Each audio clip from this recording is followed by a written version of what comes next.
That's embarrassing. All right, chapter 5. Joshua's going to read to us chapter 5.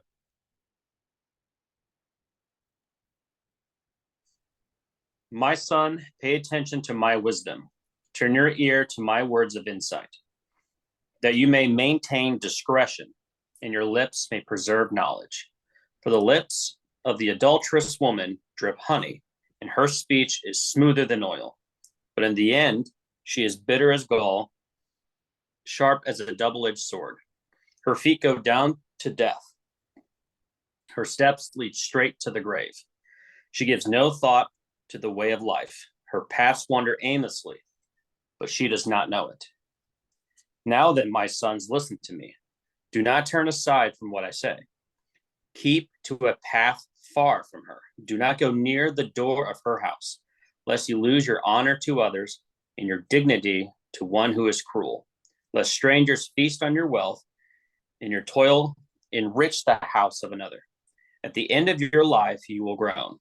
When your flesh and body are spent, you will say, how I hated discipline, how my heart spurned correction. I would not obey my teachers or turn my ear to my instructors. I was soon in serious trouble in the assembly of God's people. Drink water from your own cistern, running water from your own well. Should your springs overflow in the streets, your streams of water in the public squares, let them be yours alone, never to be shared with strangers. May your fountain be blessed, and may you rejoice in the wife of your youth, a loving doe, a graceful deer. May her breast satisfy you always. May you ever be intoxicated with her love. Why, my son, be intoxicated with another man's wife? Why embrace the bosom of a wayward woman? For your ways are in full view of the Lord, and he examines all your paths. The evil deeds of the wicked ensnare them, and the cords of their sins hold them fast. For lack of discipline, they will die, led astray by their own great folly. All right. Lesson number 1 from this chapter. We're going to see in verses 1, verses 22, verse 7, and verse 8 that wisdom must be maintained. It says to pay attention to parental wisdom. It is something that you have to pay attention to. It says listen to parental words. It's not something that you get. It's not something you're born with. It's not something bred into your DNA. It's something you have to listen to. And the idea there is not listen once. It means continually listen. Your lips must preserve knowledge, verse 22. You keep saying it. You keep quoting it. You repeat it to yourself. It becomes a mantra, okay? Like the best proverbs that are going to mean the most to you are the ones that you're going to memorize and you're going to repeat to yourself again and again when you're faced with that temptation. It says in Psalm 119, thy word I hide in my heart that I might not sin against God. You hide it there. You preserve it. You constantly quote it. And so one of the things that I really encourage you guys to do, especially when you're reading Proverbs, is to not read to yourself when you read these chapters, but to literally read the word out loud, because there's a kind of learning that happens from sight, and then there's a kind of word learning that happens from hearing. And when you read it out loud, your mind won't wander. You ever read a chapter of Proverbs, when you're done, you're like, what'd that say? Because you started thinking about something in verse 2 and were thinking about it while you were continuing to read, and your mind wandered and you didn't even know what you read. You read it, but you don't know what it said. When you read out loud to yourself and hear it back, number one, you learn it better. And number two, you'll hear it different. It'll hit you different, because there's a part of your brain that learns through reading, and there's another part of your brain that learns through hearing. So read to yourself. But not only that, memorize and quote. Preserve the knowledge, commit it to memory. And for me, if I read something aloud, it goes to my memory a lot better than if I just read it. If I could read something 20 times and I wouldn't memorize it as well as if I read it out loud 5 times. Preserve it to knowledge, and don't turn aside from it. It must be maintained. Notice, not only do you got to pay attention, not only do you have to listen, not only do you have to preserve, you can't turn from it. You got to stay on it. There, you can be on the path of wisdom because wisdom isn't just something we learn. Wisdom is something we do. Wisdom isn't just something we know. Wisdom is the way we live. And keep to a path far from temptation. The only way to maintain wisdom is to stay away from temptation. When you don't stay away from temptation, you'll eventually give in. When you give in to temptation, then there's a probability because of guilt for it, because you want to keep doing it, you won't turn to God. You'll turn away from God. You'll stop praising God. You'll stop thanking God. And when a person stops thanking and praising God for being God, they're given over to a reprobate mind. And then the whole way you think becomes corrupted. Your whole mind becomes corrupted. That's why when we start praising God and worshiping God and seeking God, it renews our mind. And when we stop praising God, stop seeking God, stop repenting, and stop turning to Him, our mind becomes a reprobate. And so the key to that is just to stay away from the temptation in the first place.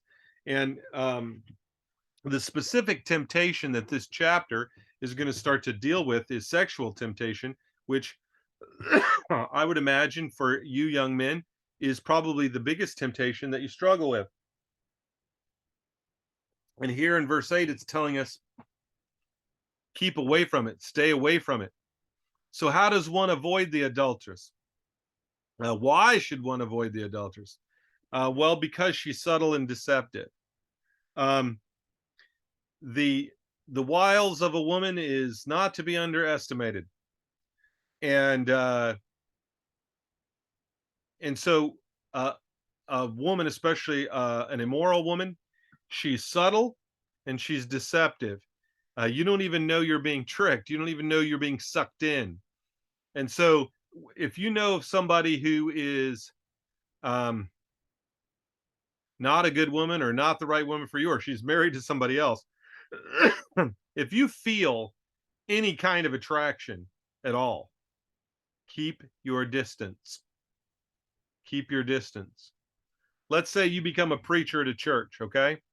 And maybe you're even happily married, but that doesn't stop a man from being attracted to another woman because we know how we guys are.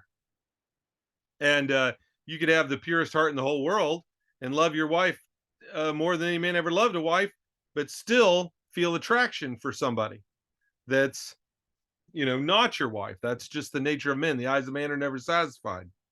So if you're in church, okay, and let's say there's a woman who helps with the youth program, or there's a lady in the church that sings in the worship band or whatever, and because that through ministry you spend time together, maybe she's in your small group. If you start to feel any kind of attraction for this woman, then I want you to distance yourself from her. But she's really sweet and she's really nice, and her husband isn't very good to her, and she needs some advice and she needs some Christian counseling. Yeah, she might need some Christian counseling, but not from you. There are other people in the world that can counsel. Refer her to somebody else. Do not, do not linger around a woman who you're attracted to, because that attraction is subtle and deceptive. Okay. And so the greatest way to never sin sexually is to run as far away from it as you can possibly get. I couldn't give you any better advice. Her speech is sweet and smooth at first, and then it turns bitter and sharp. Um, Romantic affairs start out so sweet and smooth, and then they turn bitter and deadly and horrible and ugly and tragic. I don't know how many people I've seen. They get in an affair because the woman or the man is sweet and smooth, and men will be smooth talkers too. And the woman gets in it, and then once it's going on, then he ditches her, he hates her, he despises her because he knows he shouldn't have done it, and he'll hate her more than he loved her, and vice versa. It Let me tell you something about a sinful sexual relationship, okay? It's not gonna last, okay? And if it does, it'll last miserably. You don't want it. It's going to turn bitter. Um, The reason you should also avoid the adulteress is because she's the path to death. Um, you know, it's ACDC's proverbial highway to hell. That's what does the highway to hell look like? A beautiful woman. She is a path that leads down to the pit, down to death. Um, if you are messing around with another man's wife, the probability of you ending up dead is through the roof. It's just very, very high. And as we go through Proverbs, we'll talk more about why it's so probable that you'll end up the victim of violence or death if you mess with another man's wife.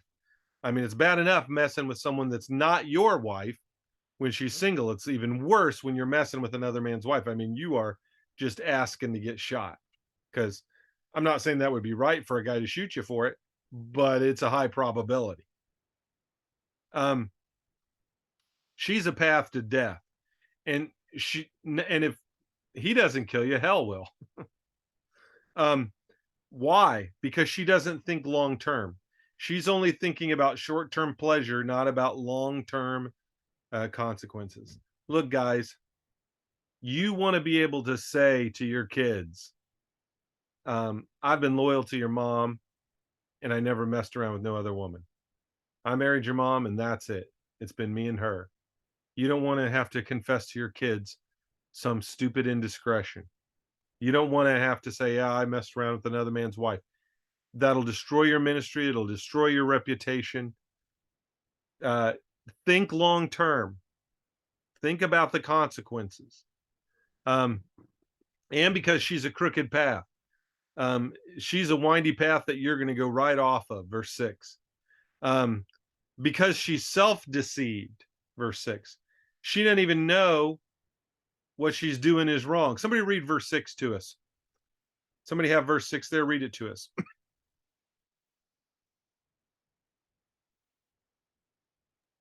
She gives no thought to the way of life. Her paths are crooked, but she knows it not. Yeah, she didn't even get it. What did I do? I mean, I was just in love. I was following love. My husband didn't love me, and this guy was loving me, and I was just. They don't even think they're doing anything wrong. They are so self-deceived. They're so deluded. They'll justify their behavior because, well, my husband was a jerk. My husband was abusive. My husband wasn't good to me. He wasn't taking care of me, and this guy would take care of me. And they'll justify what they do. Their path is crooked and messed up and wrong and evil, and they don't even realize it. And the here's the biggest reason why you shouldn't be messing around with an adulteress. Verse 21, God's watching. He sees. You think, oh, no one will find out. Her husband won't find out. My wife won't find out. My kids won't find out. The church won't find out. Nobody will find out. Nobody will know. They'll know. Everything done in the dark is going to be brought into the light. Sometimes not till the day of judgment, but usually something like this way sooner. And everybody's going to know. God's watching. God knows. You can't hide it from him. You can't lie to him. You can't trick him. You can delete your internet search history. You can delete your messages with the woman. You can try to cover your tracks. But God sees, and he's not going to sit there and do nothing about it. You're not going to be God's servant, God's son, and in front of his face, mess around with another man's wife, and he'll go, oh, and do nothing. You're stuck on crazy. If you think as God's son and God's servant and a leader in God's church, he's going to sit back and let you just do that. No. He's watching, and he's serious about it. So avoid the adulteress because there's consequences. You'll give the best of your strength to others. When the divorce happens, the lawyer's going to get all your money, and you're going to have to work and work and work to. You go through divorce. The average divorce costs $20,000 in legal fees alone.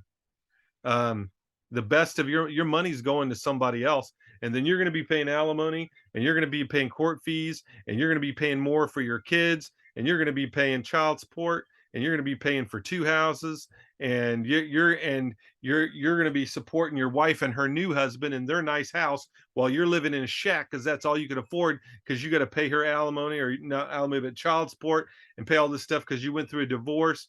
It's going to be a nightmare for you, and the best of your strength, all your money and all your effort is going to go to lawyers and ex-wives and their new husbands. Your money is going to go out the door because you were stupid and messed around with somebody else's wife.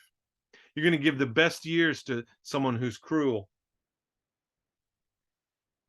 In other words, you end up with this woman you had the affair with, she's going to be cruel. The husband who you did wrong, he's going to be cruel. The lawyers are going to be cruel. The judge is going to be cruel. No one's going to treat you right or with respect. Everyone's going to be cruel, because the best years of your life are going to get wasted. What should have been the happy years with your wife and kids, gone out the window because you messed around with another man's wife. And strangers will feast upon your wealth. Verse 10. The lawyers, other people, everybody's going to get your money. You're not going to keep it. You're going to be paying out the nose. There is consequences to cheating, to sleeping around, messing around, and you're going to pay them. Your toil and all your hard work will enrich somebody else. And then you're going to end your life in regret. No one ever laid in their deathbed at 85 years old and said, "Yeah, I wish I'd had sex with my neighbor's wife when I was 25. There's lots of people, though, who lay there in regret for all the things they've done. At the end of your life, when you groan in pain, when your body is spent, you're going to long that you'd had, oh, if only I'd had conviction. And it's going to alienate you from your mentors, verse 13. People that respected you, that wanted to mentor you, that believed in you, people that looked up to you and that wanted to, help you develop and become a better man. You're going to be alienated from everybody, from your in-laws, your own parents could possibly be hurt by you, your kids, people, everybody you care about, you're going to be alienated from, and you're going to come to ruin publicly. You're going to be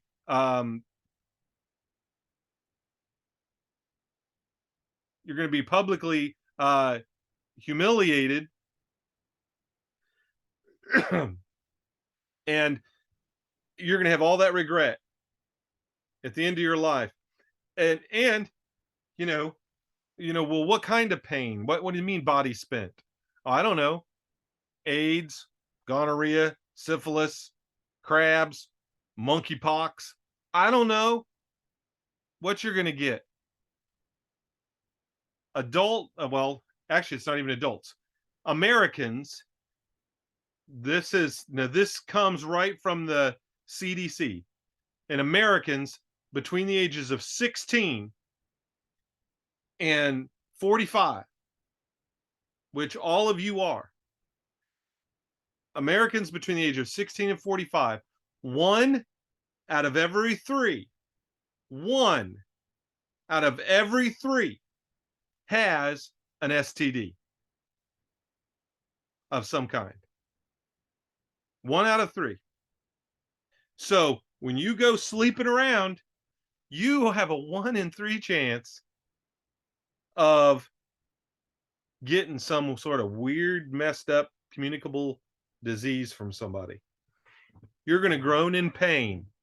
How many women in their 30s have to have a hysterectomy and can't have kids because they got cancer, because they got an STD when they were 19? Because their boyfriend was sleeping around with all these women and then slept with her, and she didn't even know she had it. He gave her this disease and she didn't even know it, and it doesn't manifest in cancer till she's 32, 35, and then she has to have a hysterectomy and be on female hormone treatments for the rest of her life. I mean, estrogen shot, it's a mess what happens to these young, and you got a 1 in 3 chance because you're just messing around.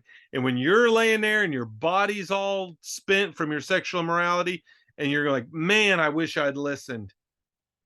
Man, I wish I hadn't been alienated from my mentors. Oh, I wish my reputation wasn't ruined. And you're going to end your life in regret if you're sexually immoral. You go sleeping around with somebody else's wife, you are going to regret it. And verse number 5 and verse 23 both say it leads to the grave. It leads to death. And so, what are the consequences? Well, they're terrible. Your strength, your happiness, your wealth, your toil, all go to somebody else, and your life ends in regret. Regret of physical pain, regret about your convictions, regret about losing relationships, and regret about your reputation. And ultimately, it leads to the grave. It is not something you want to do. For goodness sake, flee it. Get as far away from it as you possibly can. Now, it makes a comparison about sexual desire to drinking water. Okay. A lot of people don't get this. They'll read these proverbs and they don't get it. And so, one of the things that Jewish poetry does, I was talking with Dan Dyke, my old professor, about this the other day, and there's a lot of this in the book of Proverbs, is it does compare and contrast. Okay. Compare and contrast. So we're going to compare and contrast drinking water with sexual desire. So do you drink water from just anywhere? If if you're thirsty, do you just go up to some stranger sitting at a table and pick up their drink and drink out of their straw or drink out of their cup? I wouldn't. You couldn't pay me to. I don't care how thirsty I am. I'm going to go get my own cup of my own new clean straw. I'm not going to share straws with some stranger. I don't know where their mouth's been. I don't know what. You wouldn't steal a drink. I mean, I love my kids to death when they're little, but I didn't drink after them. I mean, the probability, especially when a kid's little, of a booger in a drink or backwash or Lord knows what. No, uh, I'm not sharing my cup with them. Uh, you wouldn't drink out of the gutter. You wouldn't go outside and go, man, I'm thirsty. Oh, there's some water going down through the gutter of the street. I think I'll drink that. Oh, let me drink out of the sewer. Oh, there's a toilet. What are you, a dog that you go stick your head in the toilet and drink out of the toilet? You don't steal water from unknown sources, and you don't steal someone else's wife. You don't drink stolen water, and you don't steal someone else's wife. You don't drink from the gutter, and you should avoid sexual disease. I remember when I was in high school, we had a speech class, and in speech class, we did a debate section, and everybody had to pick a topic and debate it. And the topic that well, actually, they weren't picked, they were assigned. The topic that I was assigned was, should a person have sex before marriage? And I was the no, you should not have sex before marriage. And the other individual in the class that I was debating against, theirs was that you should have sex before marriage. And so they got up and said, how can you know if you're sexually compatible with someone or if you're going to like the way they have sex unless you have sex with them before you get married? And we don't even buy a pair of shoes without trying the shoes on first. That was his thing. If we don't even buy shoes without trying them on first, why would we get married to someone who we haven't had sex with? And so I got up and it was my turn.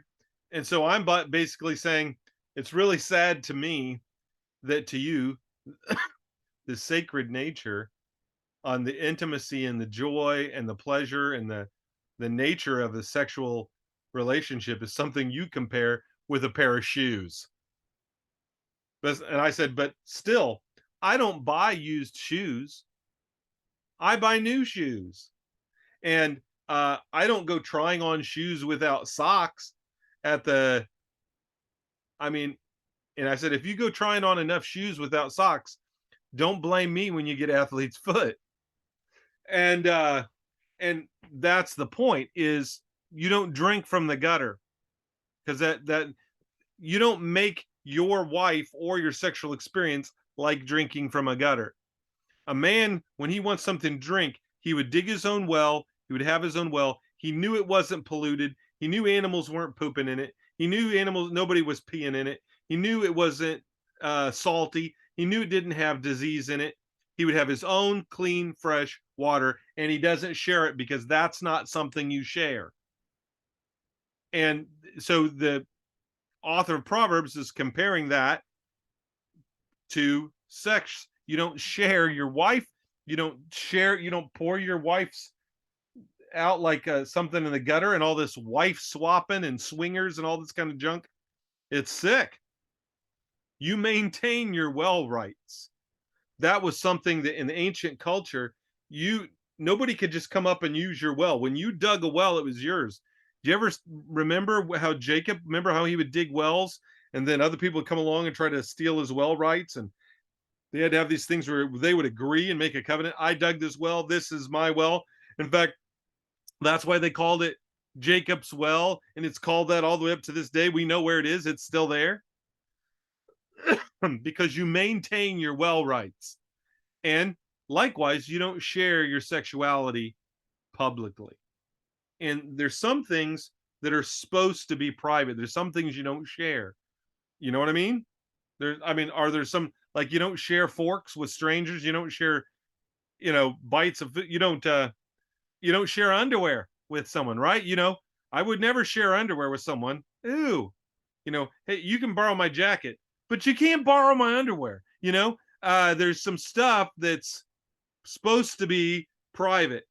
When it comes to sexual desire, it compares it to drinking water, and it's trying to help the people see, hey, this is something sacred and special that needs to be kept pure. Remember what Hebrews said, that the marriage bed must be honored and kept pure.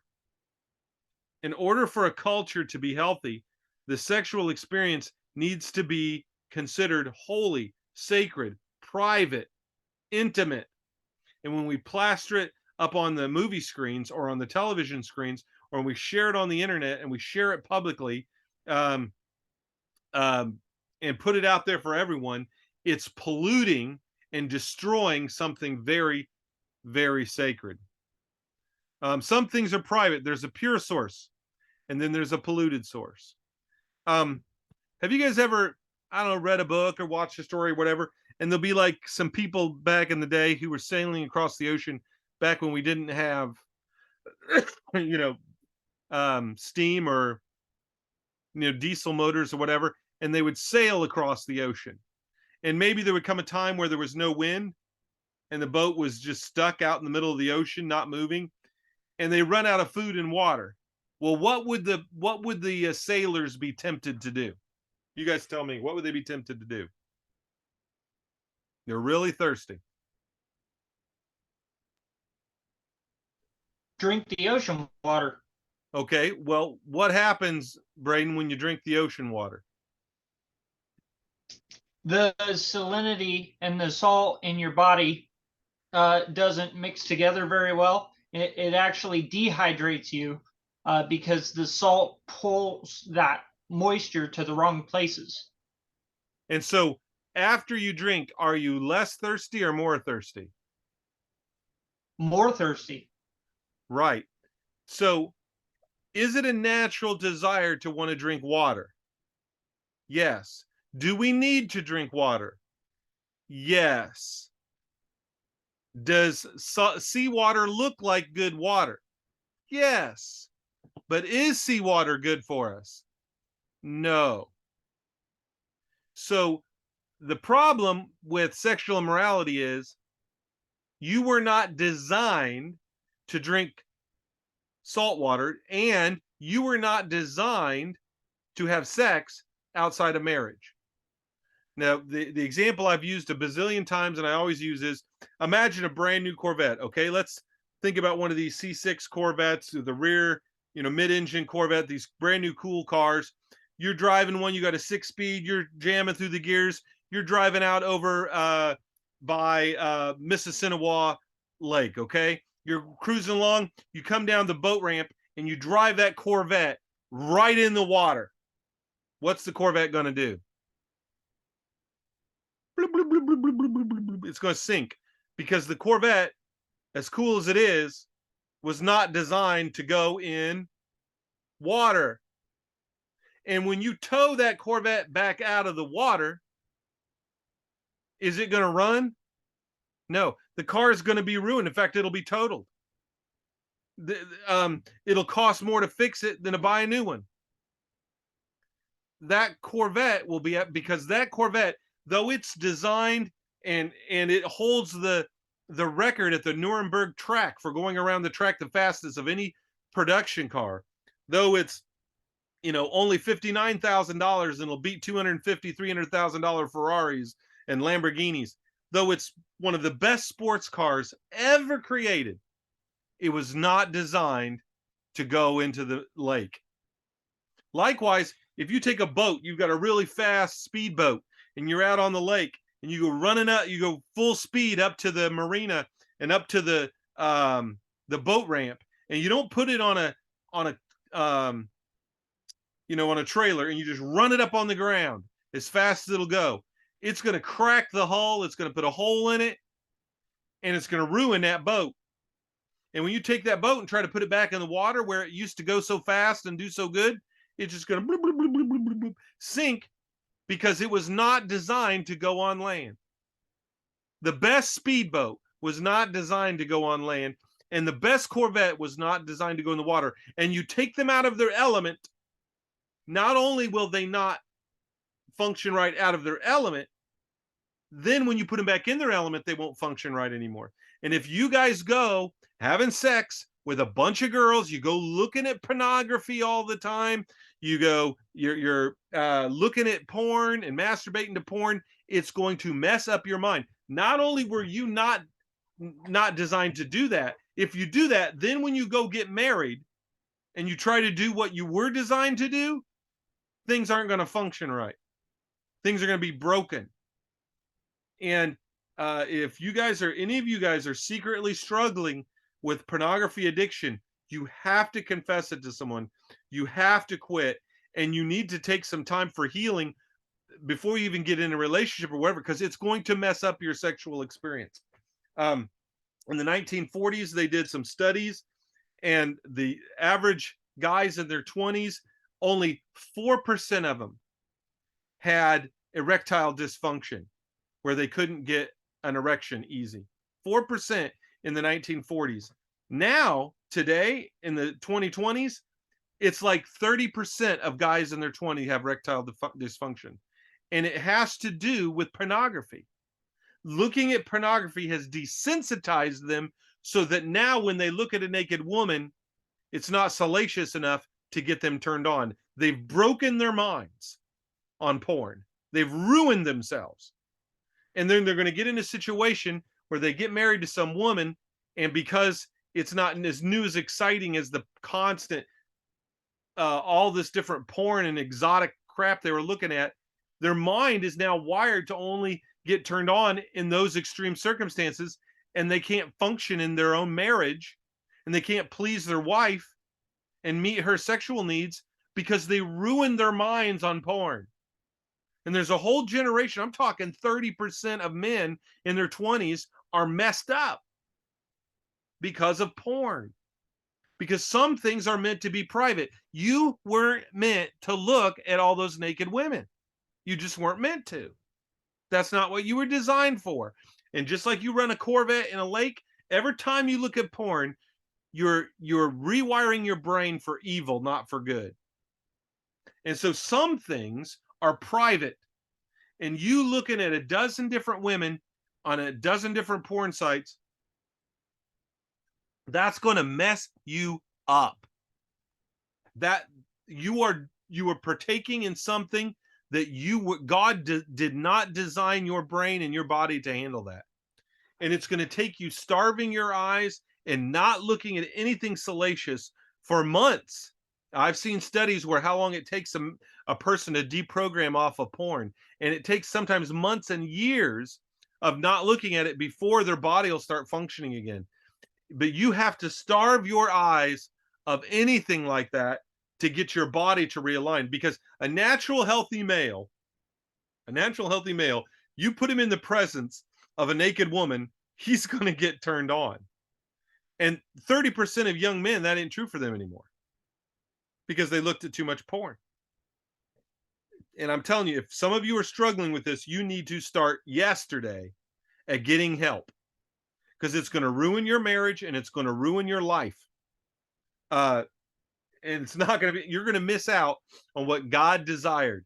If you've driven the Corvette into the reservoir, into the lake, then you need to drag that thing out and take it to the repair shop. You need to start praying to God. You need to start giving time for your body to heal and your mind to heal. You need to go, you need to put that thing in the shop, because you are ruining yourself. You have to repent. So there's a good way to fulfill the desires God gives you, and there's an evil way. Okay? So the desire of eating. Is there anything wrong with eating? Anything wrong with food? No. But if all you eat is junk food that you stole from a 7-Eleven, that's going to mess you up. Number one, because you're going to get caught stealing eventually and get in trouble. And number two, because all that junk food is going to destroy your body. So there's a bad way to fulfill hunger and a good way. You eat healthy food that you've purchased, that you own. Okay? For every desire, God will provide in his time and in his way a way to meet that desire. And then there are illegitimate ways to meet that desire. And I want you to think of like yourselves on a ship and the wind stopped blowing and you're really thirsty. Okay, you're a young guy, you're single, you don't have a wife, or maybe you're dating a girl. And man, you have so much sexual desire for her or for someone. Even maybe you're single, don't even got a girlfriend, but man, I mean, I know that's the way I was when I was in my teens and early 20s. I mean, I was just full of desire, a sexual desire. In fact, that really hasn't abated. And I'm 50 years old. So I can wait for the right time for God to meet that desire, and you're sitting there and let's use our analogy. You're sitting there in the boat and there's no wind. You're like, I don't even got a girlfriend. I'm not even heading in the right direction. I'm not headed towards shore where I can find fresh water. I'm so thirsty. And the temptation is to take a drink of the salt water. But all that's going to do is make you thirstier. And eventually, if you do enough of it, it'll kill you. It'll kill you. It'll totally dehydrate you and kill you. And I'm telling you, that's the way porn is. That wait on God to pray for God to send a breeze, and that you will get eventually in a relationship where you can get married and you can fulfill that desire within the confines of what God designed you for. You were designed to have sex and to enjoy it. It's a wonderful gift from God. Nothing wrong with sex if it's done with your wife. Sex inside a marriage, awesome. Sex outside of marriage, it's going to destroy your mind, your heart, your soul, spiritually, emotionally, and in every way. So there's a pure source and a polluted source, okay? Now let's go back to the Proverbs. What's the pure source? Embrace the wife of your youth. What's the polluted source? A wayward woman, an adulteress, a slut, a hoe, whatever you want to call her. The wayward woman, the woman who has no sexual morality. And women sometimes say, it's slut shaming. When guys have lots of conquests, they're considered to be a hero. When girls have lots of guys, they're called a slut. It's not fair. I'm like, they have a point. It isn't fair. We should call them man sluts. There's nothing virtuous about you having lots of women. If you sit back and say, yeah, I've been with 20 women, shame on you. You're disgusting. What a shame. What a horrible thing. And the average American, when you read how many sexual partners they have, it's downright scary. The amount of sexual partners you should have in your life is one. unless your spouse dies and you marry somebody else. You should have one. Avoid wayward women. Grab hold of your wife and hold tight to her. Satisfy your thought. Why? She's a loving and graceful. She loves you. She committed to you. She married you.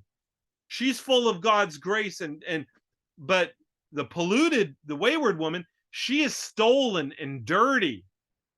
She's gross. She's unclean. She's like drinking from the gutter. She'll destroy you. And then number 3, embrace what can satisfy. Now, let's go back to our analogy of the water. If you drink pure, clean water when you're thirsty, does it satisfy? Yes. If you drink salt water, does it satisfy? No. And when you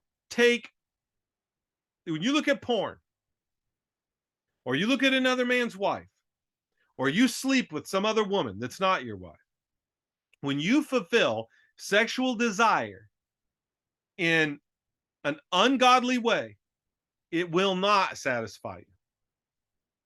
You'll just want more. You ever notice how these guys at first, they start looking at porn, and then that doesn't satisfy anymore? That's not getting them turned on. So they got to start looking at hardcore, and they got to start looking at weird stuff, and they got to start looking at kinky stuff. Or some people, the sex doesn't satisfy them because they're sleeping around. So next thing you know, they want to do sadomasochism, or they want to get into S&M, or they want to get into, or they'll try homosexuality, or they'll try kinky stuff, weird stuff, role playing. Why do they have to why do they got to do all this stuff in sex? Why? Because regular sex doesn't satisfy them, because they're getting it outside of the confines of a committed, lifelong, monogamous relationship, which is what they were designed for. So it doesn't work. They're drinking salt water and wondering why they're still thirsty. And the more salt water they drink, the thirstier they get. The thirstier they get, the more salt water they drink. And it never, ever satisfies. The Rolling Stones, the 1960s, were, outside of the Beatles, probably the biggest band in the world. They had wealth, they had fame, they had youth, they were popular, and still Mick Jagger sang, "I can't get no satisfaction." Why? Why couldn't he get any satisfaction? He was rich, good looking, popular. Because none of that satisfies. That sex with a different woman every night, it doesn't satisfy. Look at Tiger Woods, the most successful athlete of his day. At the time of his indiscretions came out, he was the highest paid athlete in history because of all his sponsorships that he had. Tiger Woods was the best golf player up to that point. He had a beautiful wife, 2 beautiful children, but he slept around and he slept around. He was with all these different women, and none of it satisfied him. He wasn't satisfied, and it ended up destroying him, destroyed his reputation. He lost sponsorships, and his golf game never recovered. He never did play that well again. Why? He couldn't get no satisfaction drinking the salt water. Don't embrace a stolen wife. Embrace what can satisfy. Go to the breasts of the wife of your youth. When you're married and you're in a committed relationship and you're devoted to her and she's devoted to you, and you have that intimacy and that connection and that bond that comes from God, then in the context of that, sex satisfies. They've done study after study after study after study, and the most sexually satisfied and content people in the United States of America are conservative Christians. Look it up. Google it. It's not the perverts. It's not the liberals. It's not the sexually revolution people that are sleeping around. It's not the homosexuals. It's not the swingers who are satisfied. It's the conservative Christians, because sex is holy. And you guys, there's the physical side of sex, but then there's an emotional side to sex, but then there's also a spiritual side to sex that happens in a marriage, in a committed, godly marriage. And that bond and that connection and that holiness cannot be replicated in adulterous affairs or in immorality. And when you don't connect on all 3 levels and only on one, it never satisfies. It's not the same. So embrace what can satisfy. Don't embrace a stolen wife. She will not satisfy you. You will not be happy. You will not be fulfilled. The grass is not greener on the other side. I don't care if she's more physically beautiful. You will not be more emotionally, sexually, spiritually satisfied with this other woman. It will not happen. The best chance that you have at satisfaction in the sexual department is to marry a godly woman and to love her and be loyal to her. And if you go through some bumpy spells in your marriage and your relationship and that, go get some counseling, work it out. But the only path to sexual satisfaction is with a godly wife. Period. End of sentence. I don't care what anybody else says. That's what the Bible says. And if you want satisfaction in the sexual department, my goodness, find a good Christian wife and be loyal to her.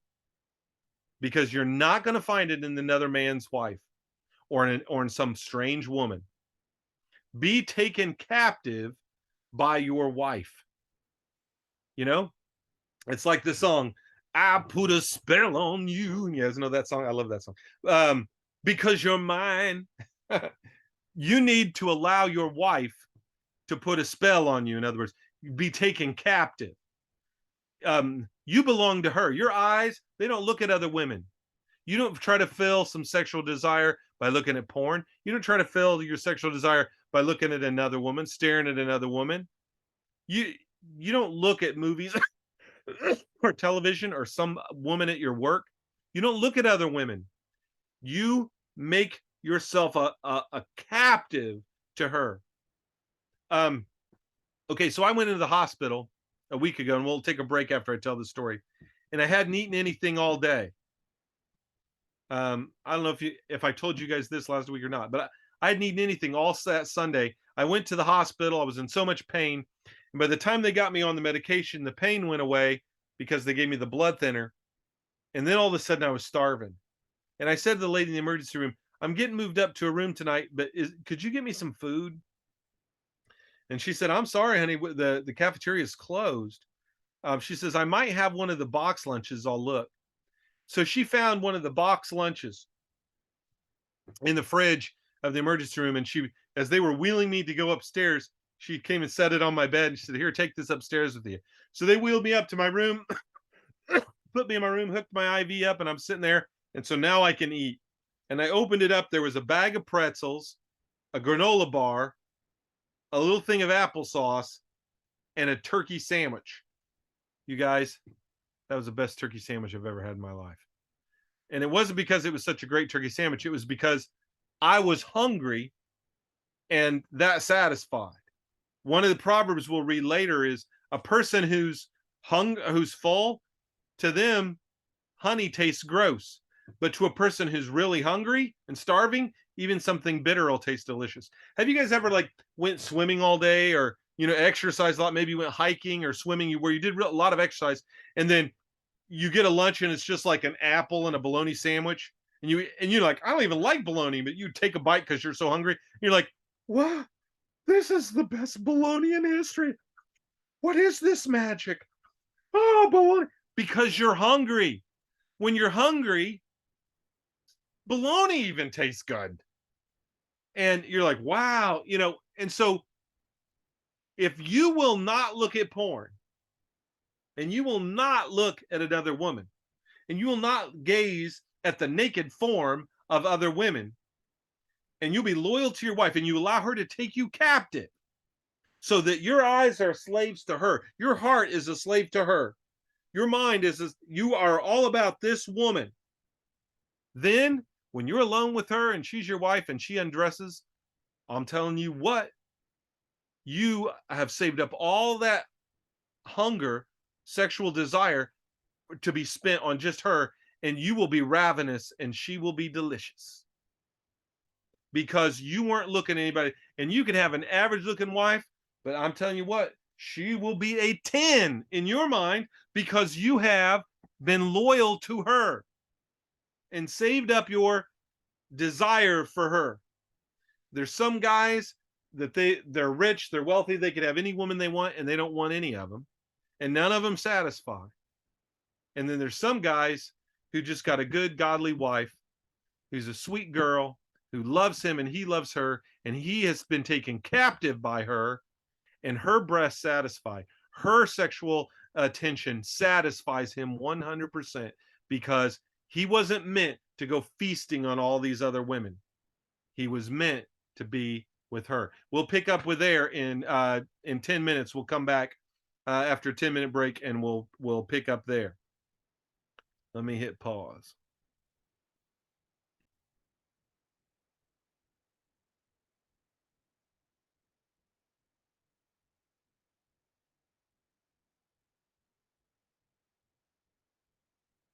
Okay.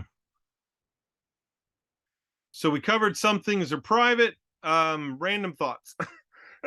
And then we'll be done with I forgot to go out and get my Bible. Oh man. Okay. Random thoughts. Those who do not contemplate the consequences of their actions are not looking ahead far enough to realize how crooked the path is that they're walking on. If you're only looking right in front of you, you can't tell a crooked path from a straight path. In order to tell a crooked path from a straight path, you have to look up from in front of your feet and gain the perspective of the horizon. And you will not know. If you do not think long term, you won't know what's crooked and what's straight. The way to contemplate whether something is wise is to gauge the long-term consequences of your actions. That's how you tell crooked from straight. Regret is usually accompanied by alienation of those we love. Say that again. Regret for sin is usually accompanied by alienation from those that we love. One of the worst parts about sin is the alienation. And natural desires fulfilled in a way that bring death are obviously unnatural and thus perverse. So, that's what's wrong with, like, if you become a pervert and you become homosexual, the average homosexual dies like a decade earlier than a non-homosexual. Why? Because it's not an alternative lifestyle, it's an alternative death style. Sin kills. The more you sin, the quicker you die. The person who drinks alcohol all the time, gets drunk, their liver wears out, their kidney wears out. It destroys brain cells. It's unhealthy. The person who smokes, it wears out. One of the signs that an activity is unnatural is that it brings death. And do you have to be homosexual or engage in homosexual activity to get monkeypox? No, you can. But does it vastly increase the probability of monkeypox? Yes. Do you have to be homosexual to get AIDS? No. Does it vastly increase the likelihood of you getting AIDS? Yes. In fact, if a person doesn't have close, intimate contact with someone else besides their spouse, and their spouse is loyal too, they're not going to get AIDS and they're not going to get monkeypox. Because those activities are activities the human body was not designed for.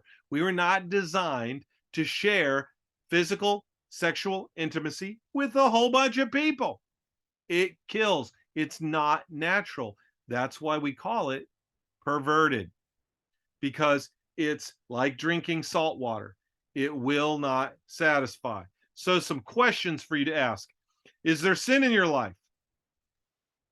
What will the consequences be of your prolonged journey down that path? The longer you walk on that crooked path, what are the consequences? Think about the long-term consequences. It says to avoid the door of the adulteress. What are the doorways to adultery today that people use to enter into illicit relationships? You guys tell me, what are some doorways to adultery? What are some, like they talk about pot being a gateway drug. Most people who end up doing crack and hard drugs start with marijuana. It's a gateway drug. What's some gateways to adultery?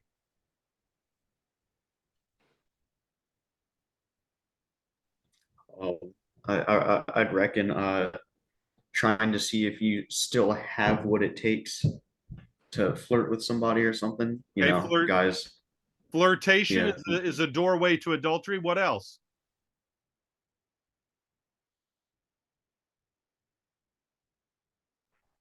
social drinking, if you're counting something like that. Yeah, because when you go to bars, for example, hanging out in a bar, is a person more probable to commit adultery hanging out in a bar? Yeah, that's a good one. What else? One I've talked about several times today. Pornography. Pornography is a gateway to an adultery. Also, online chat rooms, close relationships with a woman that's not your wife. You know, like if like Josh is married here, right? Boomer's married, I think. So if me and Josh go out to a movie together, that's cool. His wife isn't going to care. Like maybe we went and saw some, cool film that we both like together. But if Josh went out to a movie with some woman who's not his wife, who's like, his age, and said, "Oh, we're just friends," his wife would be like, "Oh, whatever," because what we all know is that it's very rare that men and women are just friends. The whole now, sometimes I really think there are some women who can be just friends. Guys can't be just friends. And you cannot get into a close friendship with a coworker or with somebody at your church or whatever, with somebody who's not your wife. It's not healthy. The moment you catch yourself being secretly attracted to somebody that's not your wife, you need to put that woman at arm's length, okay? And keep them at a distance. One of the things that I would do as a preacher is I would not counsel a woman who, if they came to counseling and they're a married woman, I wouldn't talk to her more than 2 times. After 2 times, if I couldn't help her in 2 times, I'd refer her to a counselor. When I did counsel her, my secretary was there outside the door, and my door to my office had a window on it. So not only could I not have an affair, I couldn't even be accused of it. I just stayed away from. You got to keep women at an arm's distance. And another thing, if I got to feeling that a woman was attracted to me, not I was attracted to her, but if I just felt like a woman was being too flirtatious or admiring too much or looking at me with eyes like that, and I'm a married man, I would constantly refer to her. Like, let's say her name was, and I'm just making up a name, Julie Smith. I wouldn't say, "Hey, Julie." I would say, "Good morning, Mrs. Smith. How are we doing?" I'd always call her by her husband's name, And then the other thing I would do if I felt like a woman was attracted to me, and by the way, if you want to get rid of a girl, this is the best way. Just start talking about how wonderful your wife and or girlfriend is. Like if you got a woman in your church that's trying to throw the flirtatious at you, and you're picking up her vibe, but you're not throwing back that you don't want, and you want to push her away. Just start talking to her. "Yeah, my wife is so wonderful. And just start going on and on about how beautiful your wife is, how sweet your wife is, what a good cook your wife is, what a good wife she is, and she will flee. Avoid the doorways to adultery. And what are the consequences of following the path of a wayward woman? Does anybody remember any of the consequences? What are some of them? Just in review.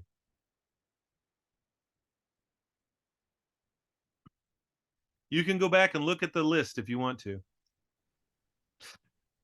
It's in your notes. You're giving your riches to everybody else. Yes, your money goes out the window.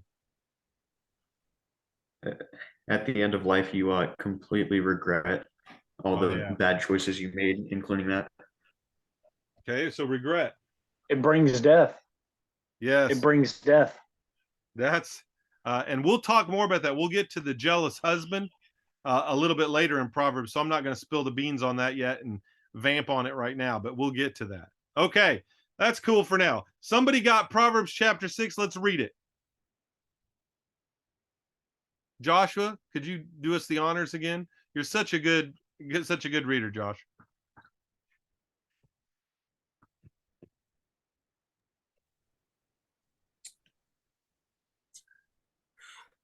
Okay.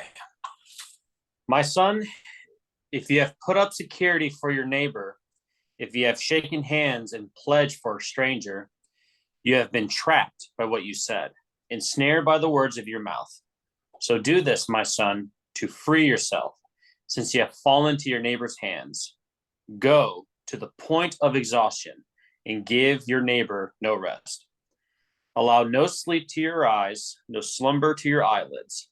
Free yourself like a gazelle from the hand of the hunter, like a bird from the snare of the fowler.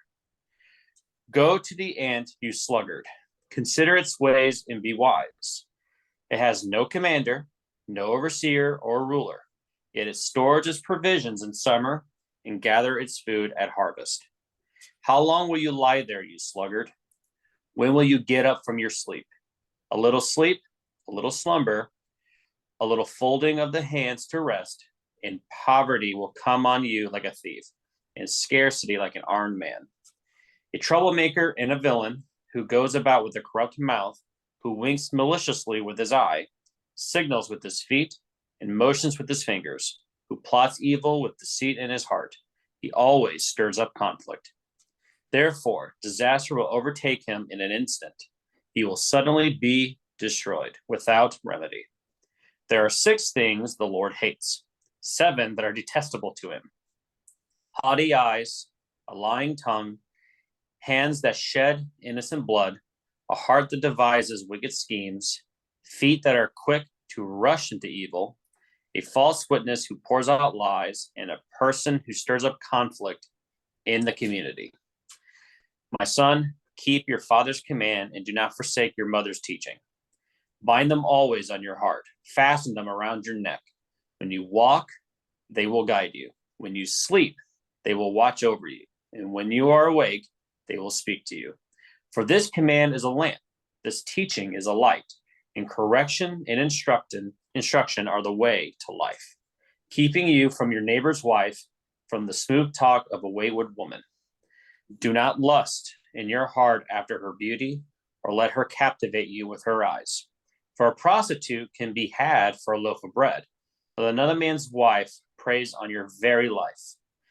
Can a man scoop fire into his lap without his clothes being burned? Can a man walk on hot coals without his feet being scorched? So is he who sleeps with another man's wife. No one who touches her will go unpunished. People do not despise a thief if he steals to satisfy his hunger when he is starving. Yet if he is caught, he must pay 7-fold, though it cost him all his wealth of his house. But a man who commits adultery has no sense. Whoever does so destroys himself. Blows and disgrace are his lot, and his shame will never be wiped away. For jealousy arouses a husband's fury, and he will show no mercy when he takes revenge. He will not accept any compensation. He will refuse a bribe, however great it is. All right. Very good. Chapter 6. Lesson number 1 in your notes, the foolishness of co-signing. Does anybody know what co-signing is? What's co-signing?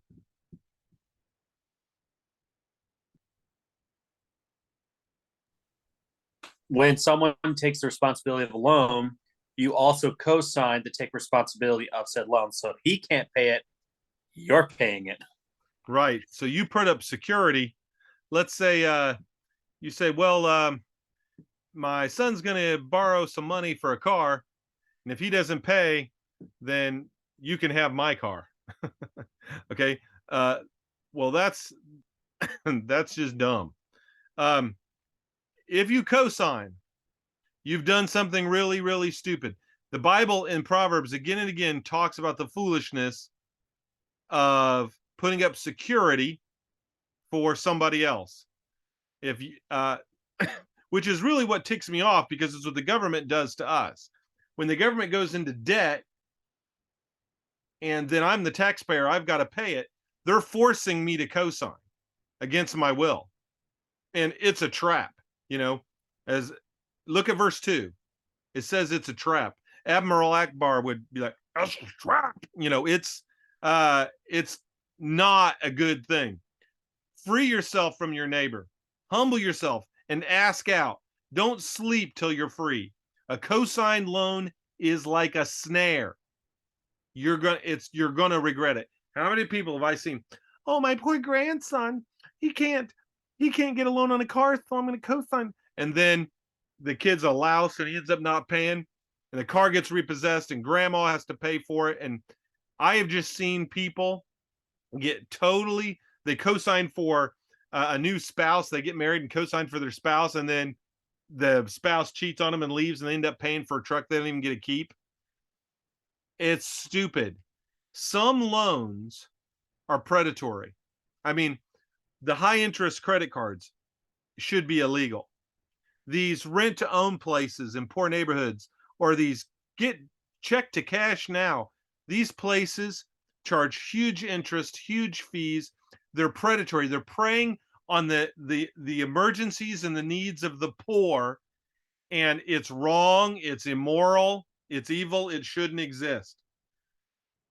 And we're going to learn later in the Proverbs that the borrower is slave to the lender. When you borrow money, you're making yourself a slave. Okay, just so you know, it's like selling yourself into indentured servanthood. An indentured servanthood, you for 7 years, you have to work before you can be free, and that's, you go take out a 3 or 4 year loan on a car or a 30-year loan on a house. You're making yourself so that you have to work and pay that person, or they come take your house, they come take your car. It's a trap, and that's why you need to do everything you can to not allow yourself to, and if you put yourself in a trap where it's not about you being responsible and paying the loan off, but you're at the mercy of somebody else, man, you're really stupid. And co-signing is absolutely foolish. Don't do it. If you have done it, get out of it. And I mean, we've got a Dave Ramsey in this class, but there's another Dave Ramsey that's famous for finance, and listen to him and take his advice. Do everything you can to get yourself out of debt, especially in this coming era where things are going to get bad here in a little while, boys. And if you got massive debt, you're going to be in a world of hurt. So, but especially, the Bible doesn't say don't take a loan. It just warns you what a loan is. But co-signing, it says don't do it. Don't put up security for a stranger. And if you have, do whatever you have to do to get yourself out of that deal. Free yourself, because it's a trap. Now, in contrast to foolish financial decisions, that's going to contrast it. Remember, we have this compare and contrast, is to the wisdom of hard work. Whereas borrowing, especially, or putting up security for a stranger, is stupid. What is smart is to be a diligent hard worker. And it says to consider the ant. Now, I remember I told you, and we already learned in here, what did God use to create creation? He created the whole world with it. What did he use?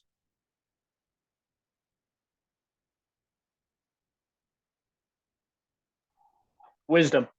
Thank you. So wisdom is ingrained into all creation. That's why we can look at creation and gain wisdom. That's why you got different authors of the Bible, and even Jesus himself saying things like, go look at the ants, or consider the lilies of the field, or consider the birds of the air. Jesus is constantly, Solomon is constantly making comparison to animals. There is wisdom to be learned from the animal kingdom and from creation and from nature, from seeds, from harvest, because God used wisdom to create this world. It operates on wisdom. That's its operating system, is divine wisdom. And so if you want to gain wisdom, you can look at creation and you can learn from wisdom. There's wisdom to be gained from looking at nature. And one of the ways God has revealed his nature is in nature. So go to the ant. Well, what do we learn from our ants? Not from our uncles, but from our ants. Number one, the ant has no commander.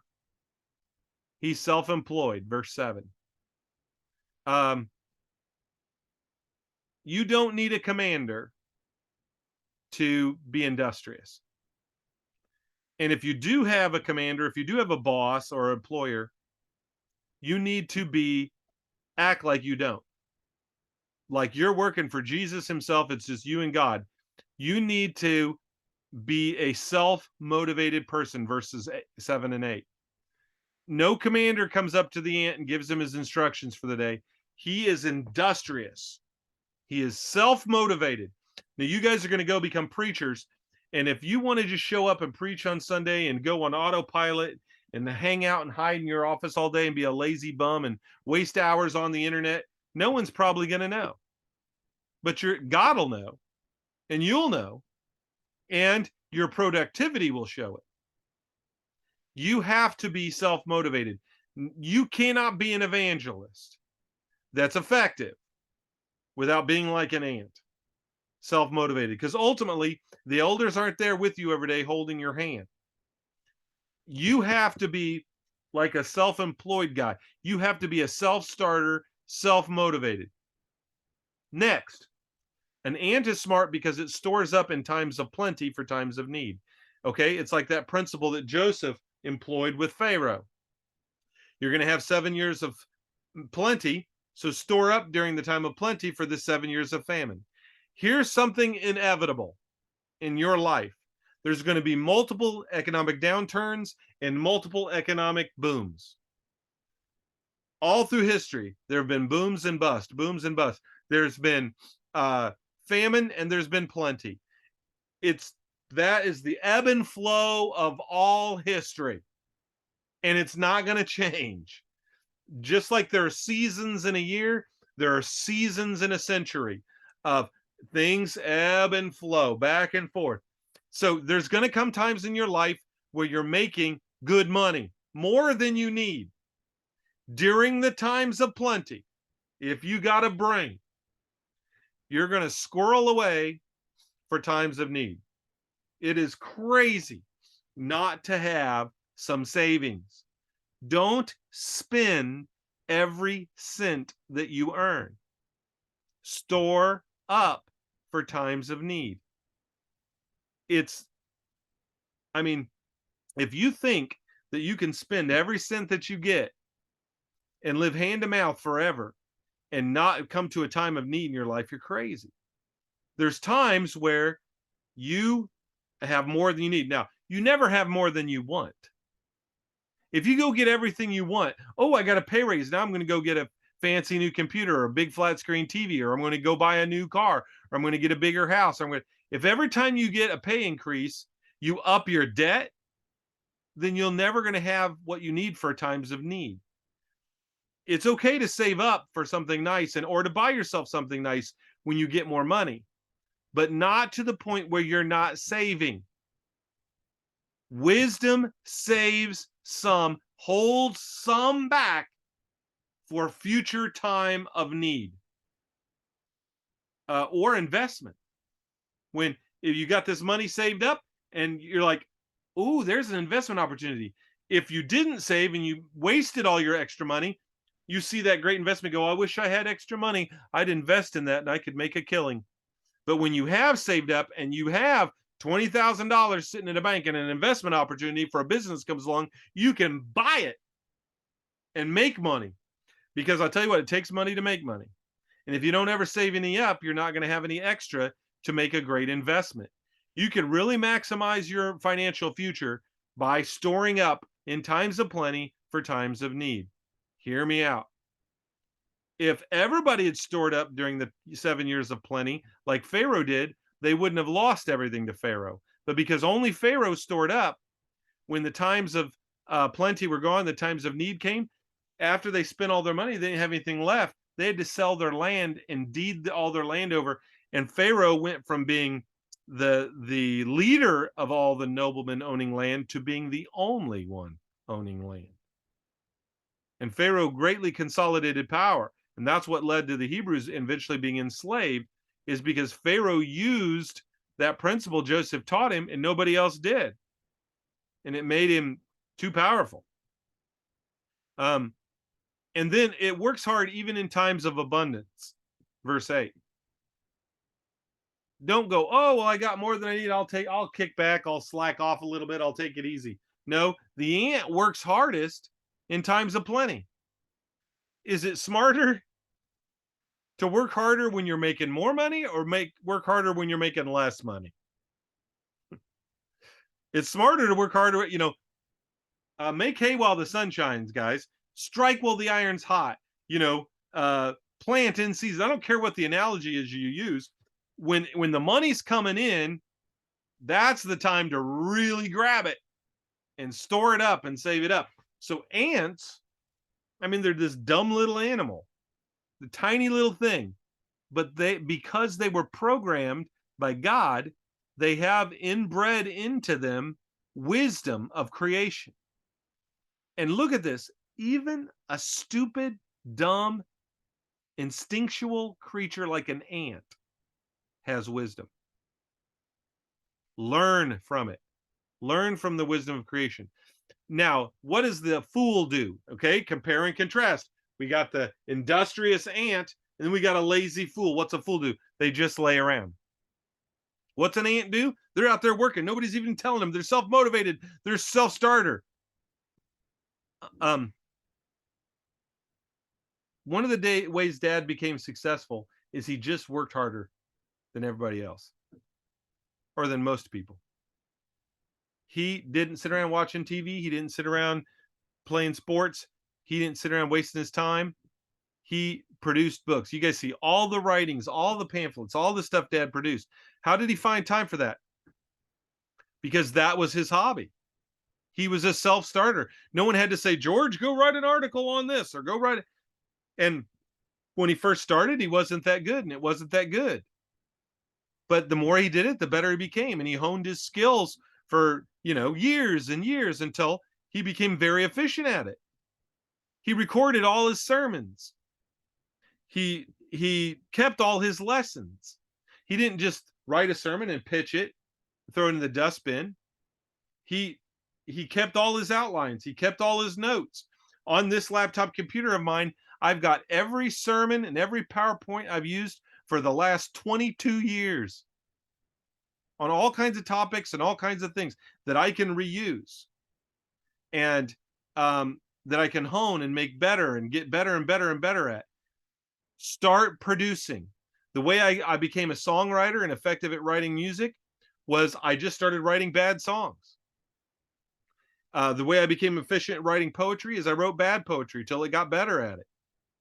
Just start producing. My daughter Madison started painting, and at first she wasn't that great, but she just kept painting and painting and painting. And now she's so good, people think her paintings are photographs, and people buy her. She puts her stuff on Etsy, and people buy her paintings because she just started producing. Start producing stuff. Be a self-starter. You say, "Oh, I'd like to be a preacher that gets invited." Then start preaching. Do it for free. Start writing sermons even though you don't have anywhere to preach. Start teaching a home Bible study. Start teaching a youth group. Start teaching a Sunday school class. Take the junior high class that nobody wants and teach the junior high class. Start teaching, start preaching, start writing sermons. Someday you want to write a sermon every week. That's a lot of work. Maybe you're going to write 2 sermons a week if you do a Sunday night service and you're at an old school church. You better start writing sermons now. Start producing. Don't wait till somebody tells you to. Don't wait till somebody's paying you to. Don't wait till you've got the opportunity. Before the opportunity even, start honing your skills. Start writing sermons. Start thinking that way. Start collecting illustrations in a computer file. Oh, that's a good story. That'd make a good sermon illustration. I'm going to file that away. I have a whole file of different stories, news articles, and stuff I read that I can go back to later, pull out, and put in a sermon. Start. Don't laze around. A lazy fool sleeps regularly a lot. You are not going to be a productive human being if you're sleeping 10 hours a day. Now, if you're sleeping 4 hours a night, you're not going to be productive either. But you need to be sleeping no more than 8, probably around, I think I get around 6 a night. Get 6 to 8 hours of sleep. But you have to, if you want to be industrious, you can't be sleeping, and certainly not during the day. Little folding of the hands. I'm just going to take a little nap, and then you're out, and then you're not productive. Really guard how much you're sleeping. The lazy fool is sleeps, and that's the thing. The more you laze around and watch TV and play on your computer and play video games, the more you laze and veg too much, that gets ingrained in you, and then you don't have the energy to work. You need to get up in the morning. You need to go to the gym, or you need to go somewhere and exercise. You need to go for a run. You need to get the blood flowing, get your mind going, and get up and produce. Stop laying around. Stop sitting on your butt. Stop being inactive. Get on a treadmill and listen to the Bible in the morning. Get on a treadmill and listen to a book. Listen to some sermons. Go to faithfulpreaching.com and listen to some good messages. Fill your mind. Get up. Get going. Stop laying around. And do not justify your procrastination. Verse 10, they justify. Somebody read verse 10 to us.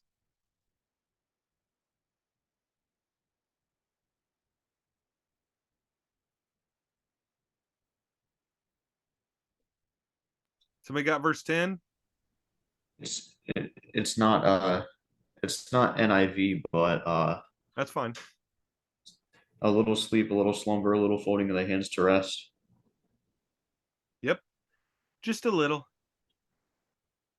Oh, it's right. I remember when I was a kid, my mom would say, "Oh, I'm just going to have a little piece of the cake. I'm not going to have a whole, I'm just going to have a little piece." And she'd cut off a little sliver, right? She'd put it on her plate and eat it. And it was so good. And what would she do then? Well, I'll just have one more sliver. Until she eats so many slivers, it's 2 pieces of cake. A little, it's the small compromises. Oh, I'm just going to sleep a little. I'm just going to take a little time. I'm just going to watch a little TV. I'm just going to look a little bit at the internet. I'm going to do a little bit of surfing on the internet. I'll get on my phone for a little bit and look at TikTok. I'll get a little. It's the small compromises that add up, right? I'm just going to have a little bit of dessert. I'm just going to have a little bit of candy. I'm just going to have a little bit of soda. And next thing you know, that's how laziness happens. It's the small justified procrastination. Oh, I'm going to hit the snooze button. Oh, that felt good. I'm going to hit the snooze button again. Next thing you know, you're running late. It's those little compromises. Get up, do it, grasp it, work ahead, get the project done beforehand. Don't wait till the last minute. Don't put it off. Don't get distracted with something else. Get done early. Get everything you don't want to do first. One of the things that my dad used to do is he would answer his mail and his email and his phone calls first thing in the morning. That's the first thing he'd do. And the second thing he'd do is go make his hospital calls. Do you know why he did that? Because he hated returning calls. He hated answering letters, and he hated going to the hospital. So he got done first everything he hated doing, and the rest of the day was all the fun stuff he enjoyed. The Bible study, the writing an article, the calling on someone, the stuff he enjoyed. Do the things you hate first. Stop procrastinating. There's those little things that make you lazy. What are the consequences of not acting like an ant, but acting like a lazy fool? Number 1, poverty. Those little compromises add up. There's an old saying that says, don't watch your dollars, watch your pennies, and the dollars will watch themselves. And if you will stop the little compromises, the big ones will get taken care of themselves. Really, really watch your time management. And because the consequence is poverty, vagrancy, in other words, homelessness, scarcity, you'll never have enough, and victimization. Now, what do you think victimization means? See, now you've got a bill due, but because you were lazy and you didn't save and you didn't work hard, you didn't act like the ant, now you're in real need, So you've got to go to the cash to loan place and cash a check early and pay them a $20 fee, which is an exorbitant amount. You got to pay this huge fee and you're getting victimized by predatory loans. Why are you getting victimized? See, poor people get victimized by the system. It's a sad reality. So when you don't work hard and you're lazy, you put yourself in a position of such need that you get victimized by those who have. And the consequences of laziness is poverty, vagrancy, scarcity, victimization. That's the consequences. So our next lesson is there scoundrels and villains in this world. How do you tell them? How do you tell a scoundrel or a villain? Number one, they'll have a corrupt mouth. Okay. The bad guy has a corrupt mouth. He's going to talk bad about people. He's going to gossip about people. He's going to talk ugly. He's going to be impatient. He's going to talk filthy. He's going to have filthy language. He's going to speak ugly. Those are all signs of heart problems. From the overflow of the heart, the mouth speaks. So whenever somebody lies, exaggerates, flatters, cusses all the time, is filthy, makes lewd jokes, speaks of evil things, laughs at wrong things, jokes about wrong, that person is showing there's a heart problem. One of the ways you tell a bad guy is the jokes he makes, the things he talks about, the focus of his mouth. The mouth can be guarded for a while, but eventually a person will regurgitate what's in their heart. Verse 13, they'll wink. Watch the person who's like the person who winks. This is on a couple levels. One of those things has to do with secret hand and feet signals. See verse 13. They're going to motion with their hand. They're going to be a part of secret clubs. They're going to have secret handshakes. You show me somebody that does hand signs, gang symbols, they're a scoundrel. They're a villain. Maybe they're in a motorcycle gang. Maybe they're in a drug gang. Maybe they're in the Masonic Lodge, but they're going to have secret hand signs. The people who are using secret symbols are villains because they've got something to hide. They're secretly communicating only with the initiated. The person who winks, this, you see somebody you see a famous person doing this, put their hand over it. That's a secret symbol from mystic religions. They're Satan worshipers. You go Google that. Google famous people covering one eye. It's like a thing because it's a secret symbol. The wink is person who they're planning something malicious. So you want to watch out for scoundrel villain. They wink. They have secret hand and feet signals. They plot evil conspiracies. So the scoundrel and the villain is the person who plots behind the, if we do this and this, they'll never know. It's a trick. We can fool the system. That kind of talk, you're dealing with a scoundrel and a villain. They have a deceitful heart. They use deceptive practices. If you see somebody lying to somebody else at work, they're going to lie to you. If you see them using conspiracies, let's all do this to get the boss. You don't want to be a part of that. That's a villain. That's a bad guy. Or you see a person who gets people mad at each other, who turns people, hey, did you know that they said this about you? And then they go to the other person, they said this about you when I told them. Are you going to let them say that? You guys remember that in elementary school where one kid would say something, they go, "Ooh, you going to let him talk about you that way?" And then that kid would say something back, "Ooh, you going to let him talk?" Why? Because they wanted a fight. They were a scoundrel. They were a villain. They're trying to cause a fight for their own personal entertainment. And there's lots of reasons people try to turn people against people. But that's what the news media is about. That's what politics is about right now. It's this us versus them mentality that they're trying to purposely create to turn us against each other, to hold us back. There are forces at work. They're trying to turn conservatives against liberals, and blacks against whites, and one race against the other, one socioeconomic class against another socioeconomic class. The news media is purposely doing it, being salacious to get people worked up. Why? You ever wonder why Biden went out last week in front of Freedom Hall, all lit up red, and said all those things about the MAGA people are the worst? Why did he do that? He was purposely trying to cause division. He says out of one side of his mouth, I'm trying to bring unity, and then gives the most divisive speech ever. Why? He's trying to turn people against each other. He wants you and Democrat people mad and hating each other because that helps him keep control. That's what the villain does. The villain turns people against people. And the villain, you say, well, man, these people are getting away with it. These corrupt people who are secretly planting plotful things, that are deceit in their heart. It's working. They're winning. They're winning. They're winning. No.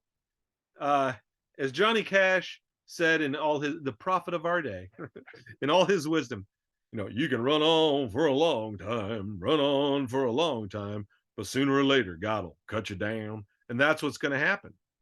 Look what it says in verse 15. They will be instantly, suddenly, irrevocably destroyed when overtaken by disaster. People that do these things, these scoundrels and villains, they'll go on for a while. They'll almost look like they're about to succeed, and then they'll be instantly, suddenly, irrevocably destroyed.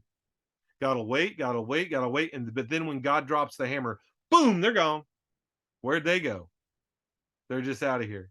You guys have probably never even heard of Madeleine Murray O'Hair, but she was the one who went to the Supreme Court and got prayer removed from schools and stuff. She was a famous atheist, and she blasphemed God here and said God didn't exist and started the National Atheist Association. She was the most well-known atheist. When I was a kid, she was on TV spouting that stuff, and all of a sudden one day she was gone. She disappeared. Nobody would know where she went. And it was a few years before they discovered that her own son murdered her and killed her and hid her body. She deceived people. She turned people against God. She plotted evil. She had a corrupt mouth, and she went on. And then all of a sudden, one day, she was instantly, suddenly, irrevocably destroyed and overtaken by disaster. And that's how it goes. Now, there's 7 detestable things. These are things that God can't stand. You do these things, you're just asking for God to smack you down. Okay? You are cruising for a bruising and asking for a beating if you have these things in your life. 7 detestable things. Number 1, haughty eyes. You know what I'm talking about? That smug look. I think of that young girl on Dr. Phil. I can't remember what she said. What was it she said? But she's still around. She's still this, I think she's a rapper now. Yeah. Let's go outside and, Was whatever. it that Cash Me Outside girl? Yeah, Catch Me Outside. Yeah, Catch Me Outside. Thank you. She had haughty eyes and a pride.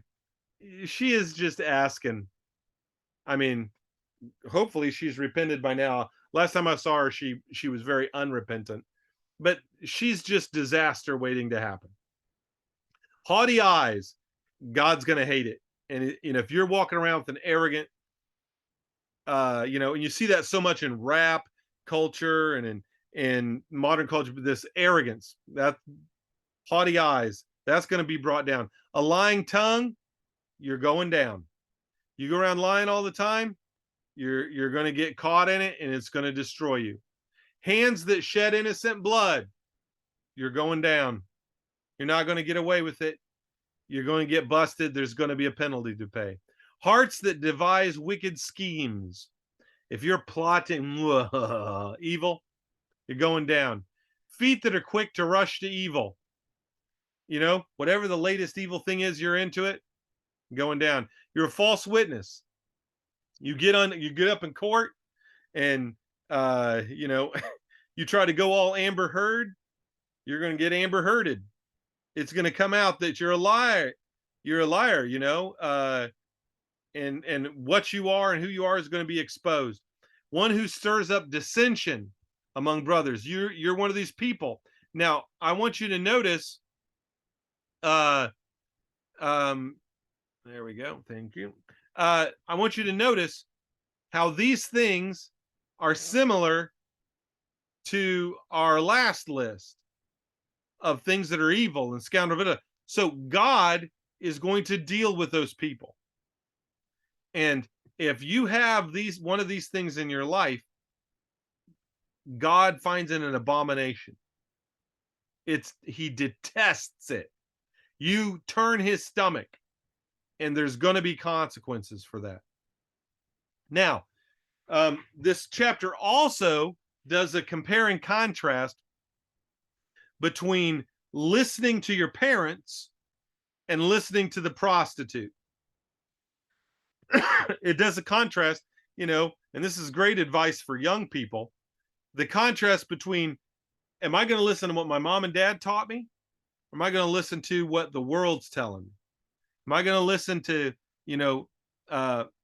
my mom, or am I going to listen to what pop culture is telling me and the prostitutes are telling me, and those, who are selling themselves on television for money?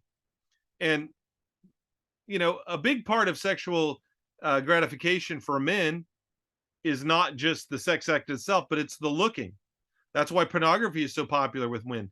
And there are women who prostitute themselves without actually having sex with someone. These OnlyFans or these online porn people who are selling their nudity, their sexuality for people to view, they're prostitutes. Even if they're not having the actual act with the people, they're selling part of their sexuality for money. They're prostituting themselves. So who are you going to listen to? A godly lady like your mom, or Lady Gaga? That's the kind of, you got to make your decision of who you're going to listen to. The pop star prostitutes who run around half naked. Where are you going to take your values from? So this chapter of Proverbs is saying, with your parents, don't forsake their teaching. With the prostitutes, the beauty and their lust is what they're appealing to you with. Ooh, she's attractive. With the parents, bind their instruction to your heart. If you don't bind your parental instruction to your heart, your eyes will take you captive. You see, through beauty and lust and appeal, people are taken captive. Oh, the beautiful girl comes along and leads a young guy away from church. Or the handsome guy comes along and leads the poor girl away from church. People are taken captive with their eyes.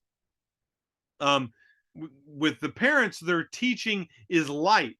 It illuminates you so that you can see right from wrong, good from evil. Your parents are trying to say, this is good, this is bad, look at the information. The prostitutes are using smooth talk to lead you wayward. They're smooth talking you. Oh, it's going to feel so good. Oh, follow your feelings. If it feels good, do it. The parents are going to correct your way of life. See, if somebody loves you, they're going to correct you, because if you logically think about it, none of us are right all the time. So if none of us are right all the time, people who love us are going to see that and they're going to correct us. But the people who do not love us, they will not correct us. What will they do? They'll prey upon our life. They will let us destroy themselves, and they'll profit off of it. Parents are a guide to your walk, verse 22. The prostitute reduces you to poverty. The parents, their wisdom will guard you even when you're asleep. You see, if you follow your parents' instruction when you sleep, you'll be safe.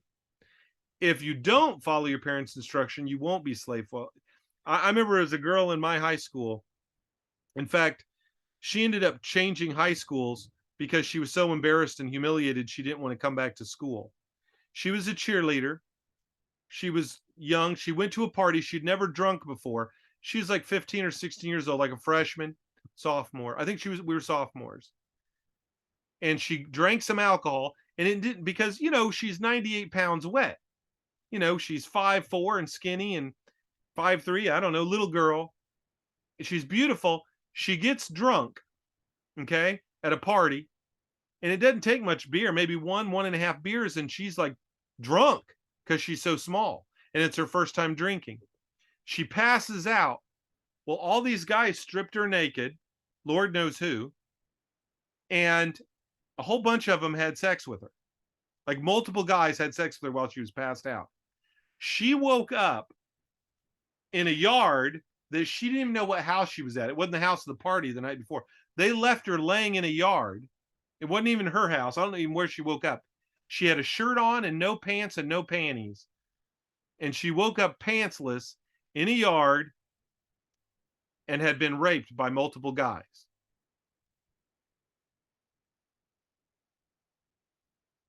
And everybody in school knew about it.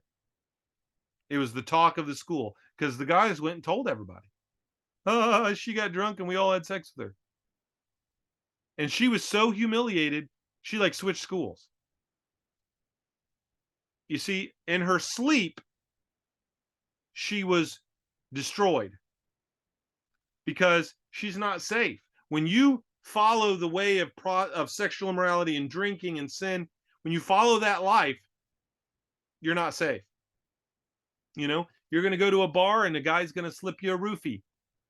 And you're going to, you're going to try some drug and it's going to be laced and it's going to kill you. You're going to go get drunk at a party and someone's going to, you're not safe. But if you'll listen to parents' instruction, godly parents, you'll be safe even while you sleep. And there'll be a teacher to you when you're awake. But the way of the prostitute brings punishment and destruction. So you guys got to decide, who am I going to listen to? And you need to be teaching young people to decide who's going to be the influence. And then sex is compared to an unquenchable fire. You can't touch fire and not be burned.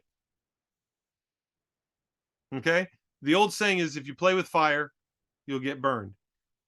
Sexual desire is like that. It's a fire. If you play with it, you'll get burned. If you play with porn, you're going to get burned. If you flirt with that girl, you're going to get burned. And you think, well, we'll just make out on the couch. We're not going to have sex. We're just going to make out on the couch. Parents aren't home. Nobody's here. Or I got my first apartment on my own and me and my girlfriend are going to go in here and make out. No, you are going to get so horny that you're going to lose control. I'm going to be real blunt because we're just guys, and I know this will be watched by others on the internet, but I don't care. When the man is turned on, he has no conscience.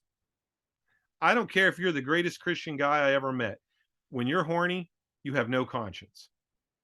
When you get turned on, you can't think straight. I don't know, blood flows somewhere else. And you can't think straight. And if you go flirting with, well, we're not going to have sex, we're just going to get real close, but not, no, you're going to get burned. Okay? You can't you can't touch fire and not get burned.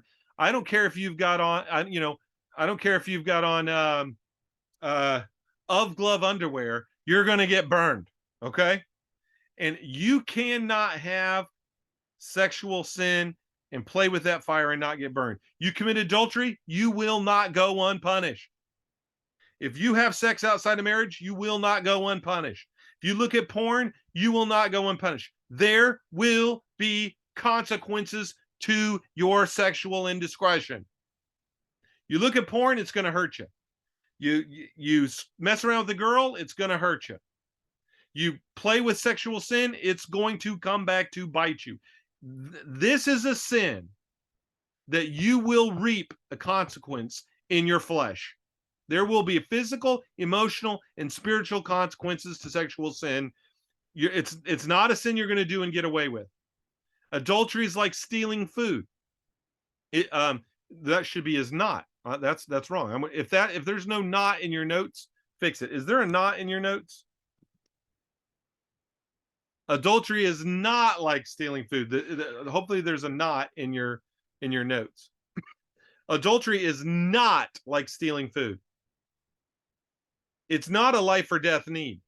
If a guy's starving to death and he steals some food, yeah, there'll be consequences, but people go easy on him because they're like, poor guy was starving. If you steal food, you can pay it back. But you can't pay it back when you take another man's wife. It's totally destructive, verse 32. It's physically destructive, verse 33. It's reputation destructive, verse 33. If you sin sexually, you will get burnt. It'll hurt you physically, emotionally, and reputation. There's nothing you can do to stop it. Sexual sin, you will pay for.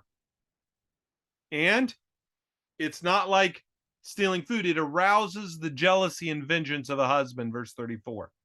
You can't compensate it and pay it off. Okay? If somebody raped my wife and then came to me and said, look, if you don't press charges, I'll give you $1 million, I would probably just beat the tar out of him at that point. There's no payoff. There's no bribe. If someone stole my car and wrecked it and destroyed it and came back to me and said, look, I know I shouldn't have stole your car. Here's $20,000. Will we call it even? Yeah, thanks. 20,000 is more than my truck's worth. Sure, I'll take 20,000 for my truck. You can pay me back. You sleep with a dude's wife, there is nothing you can do to pay it back. There is no anger like the anger of jealousy. And I'm talking to you as a man who in the past was married to someone who cheated on him. And I know the rage I felt. Now, I did not act upon that because I'm Christian. And God gave me grace to forgive and to not retaliate. But I cannot even begin to tell you the level of hurt and anger that I struggled with in that. And a non-Christian man is going to give into that. If you go messing with another dude's wife, he's coming for you. And you can't bribe him. You can't pay him off. There's nothing you can do. You can't fix it. Money can't fix adultery. If you stole bread, money can fix it. If you stole the car, money can fix it. If you stole gold and silver, money can fix it. Money can't fix stealing a man's wife. You are asking to be murdered, just begging if you commit adultery with another man's wife. Don't do it. Don't go near her house. Don't let her sweet talk you. Don't let her coerce you. You are how many people? I wonder how many murders are about that in our country. Probably half of them. And the other half are drugs. There are inevitable, unavoidable consequences to certain behavior, whether financial, work-related, or in relationships. You guys, your sin will find you out. Good parental advice is an antidote to sexual immorality. No parental advice leads to no antidote. You show me a kid, especially a girl, without both parents in their life, I'll show you a kid 10 times more likely to have sex before marriage.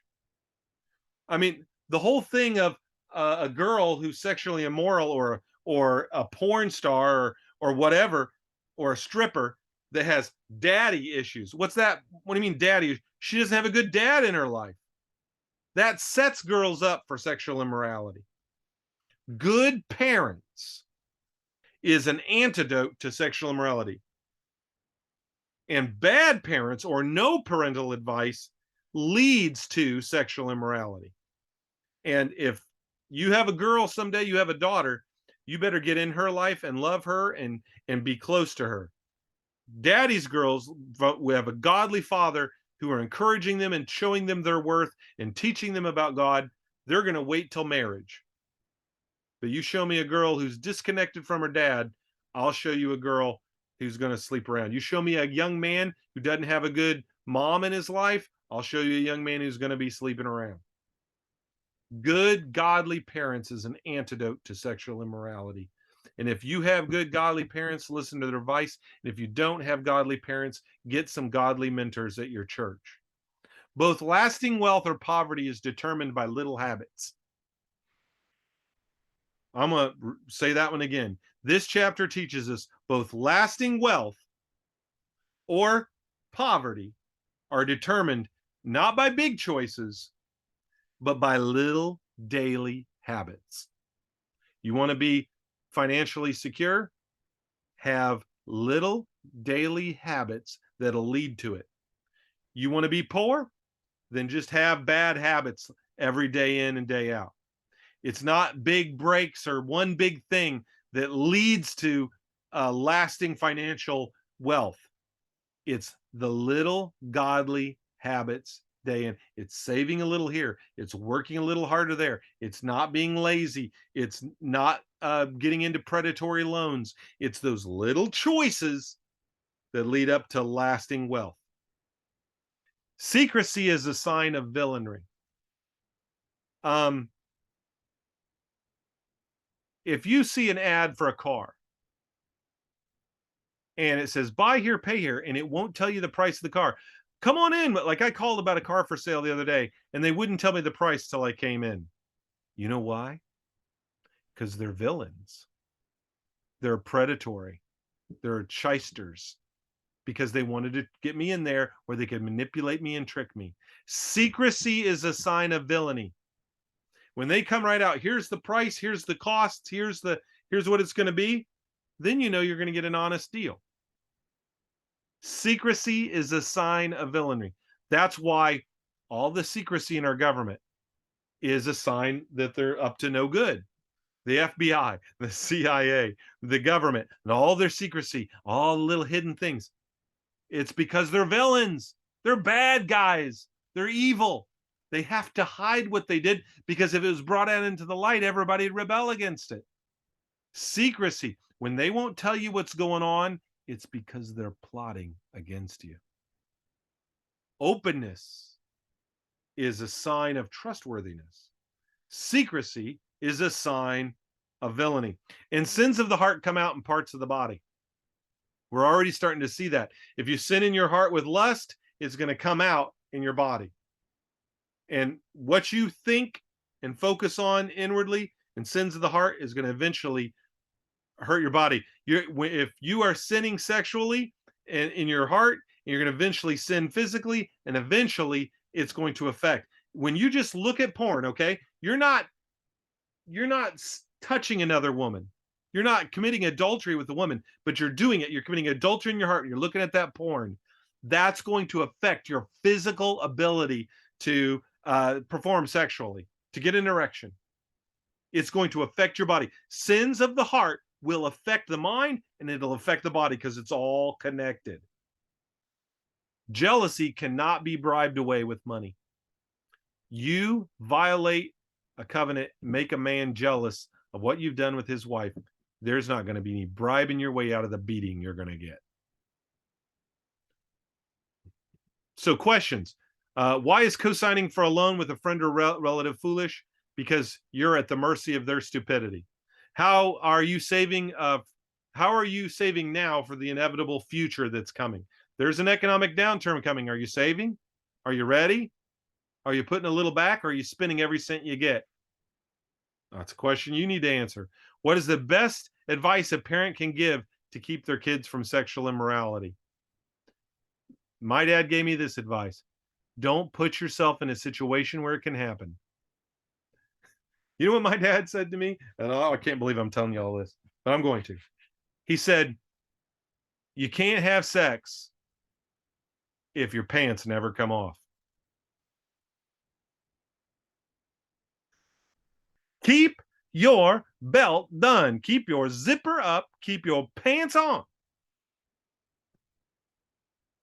Do not put yourself in a situation. My college roommate, Tim Shaney, man, I absolutely respect. Good friend. Just talking to him today.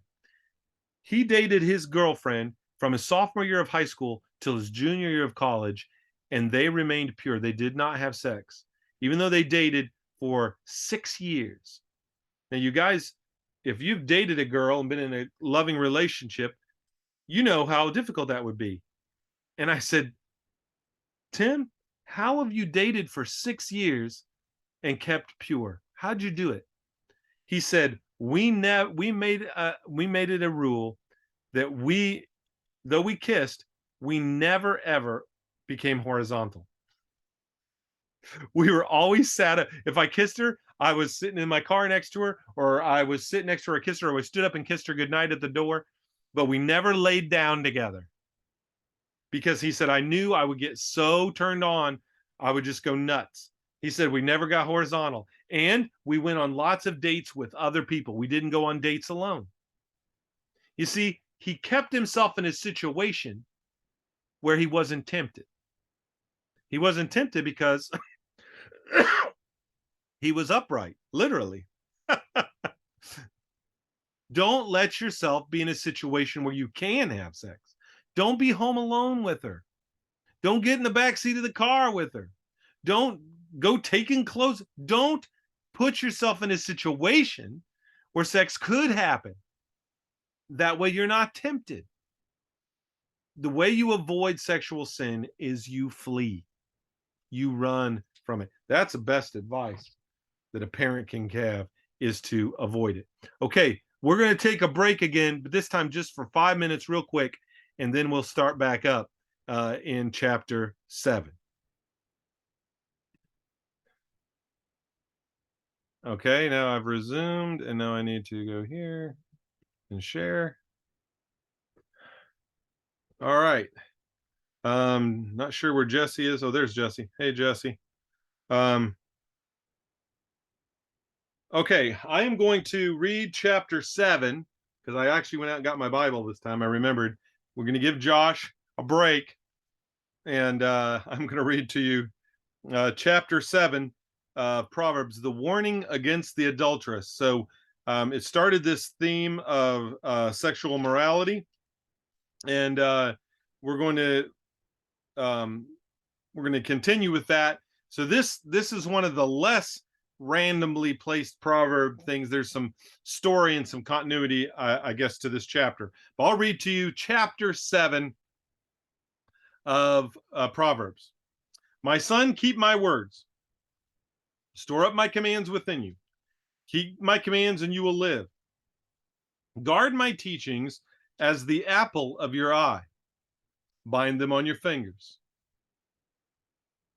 Write them on the tablet of your heart. Say to wisdom, you're my sister. Call understanding your kinsman. They will keep you from the adulteress, from the wayward wife, with her seductive words.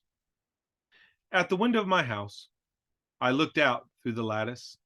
I saw among the simple. I noticed among them a young man, a youth who lacked judgment. He was going down the street near her corner, walking along in the direction of her house. At twilight, as day was fading, as dark night set in, then out came the woman to meet him, dressed like a prostitute with crafty intent. She is loud, she is defiant. Her feet never stay at home. She's now in the street, now in the squares. At every corner she lurks. She took hold of him, kissed him. With a brazen face she said, I have my fellowship offerings at home, and today I fulfilled my vows. So I came out to meet you. I looked for you and have found you. I've covered my bed with colored linens from Egypt. I perfumed my bed with myrrh and aloe and cinnamon. Come, let's drink deep of love till morning. Let's enjoy ourselves with love. My husband's not home. He's gone on a long journey. He took his purse filled with money. He'll not be home till the full moon. With pervasive words, she led him astray. She seduced him with her smooth talk. All at once, he followed her, like an ox going to the slaughter, like a deer stepping into the noose, till an arrow pierced his liver, like a bird darting into a snare, little knowing it'll cost him his life. Now then, my sons, listen to me. Pay attention to what I say. Do not let your heart turn to her ways, or stray into her paths. Many are the victims she has brought down. Her slain are mighty throng. Her house is a highway to the grave, leading down to the chambers of death. Woo! Doggies. What a chapter. Let's see how much we can cover before we're done here today. First of all, wisdom must be maintained. The Father says to the Son at the beginning of chapter 7, my words are to be kept. My commands are to be stored. My teachings are to be guarded. Wisdom is to be like family. Call it your sister. Call it your kinsman. Wisdom is stored outwardly and inwardly. Okay. So number one, the way you maintain wisdom is to do it. Knowing it is not maintaining it. Doing it is maintaining it. Number two, you got to store them. You got to memorize them. A little sleep, little slumber, little folding the hands. I memorized that verse and it's kept me from being lazy dozens of times. The verse my dad would always say about prostitutes, she's a deep ditch. Dad would see an immoral woman or a girl who was flaunting herself, or he's, oh, there's a deep ditch. Oop, there's a deep ditch. There's a path you don't want to go down. You know, Dad would help us memorize these passages, and it kept us. The words of the Father, when we stored them away, we memorized them, they kept us on the right path. Those teachings are to be guarded. Don't let anybody come along and unconvince you. You keep them, you store them, you guard them, you treat them like family. You treat them like your sister. You treat them like your brother, your kinsman. You guard, like, people can talk about other people. People talk about your sister, you're all up in their business. People can talk, you know, you guard your brother, your sister, and you to guard wisdom. And wisdom is to be stored outwardly and inwardly. Notice you write it on the tablet of your what? Heart, it says.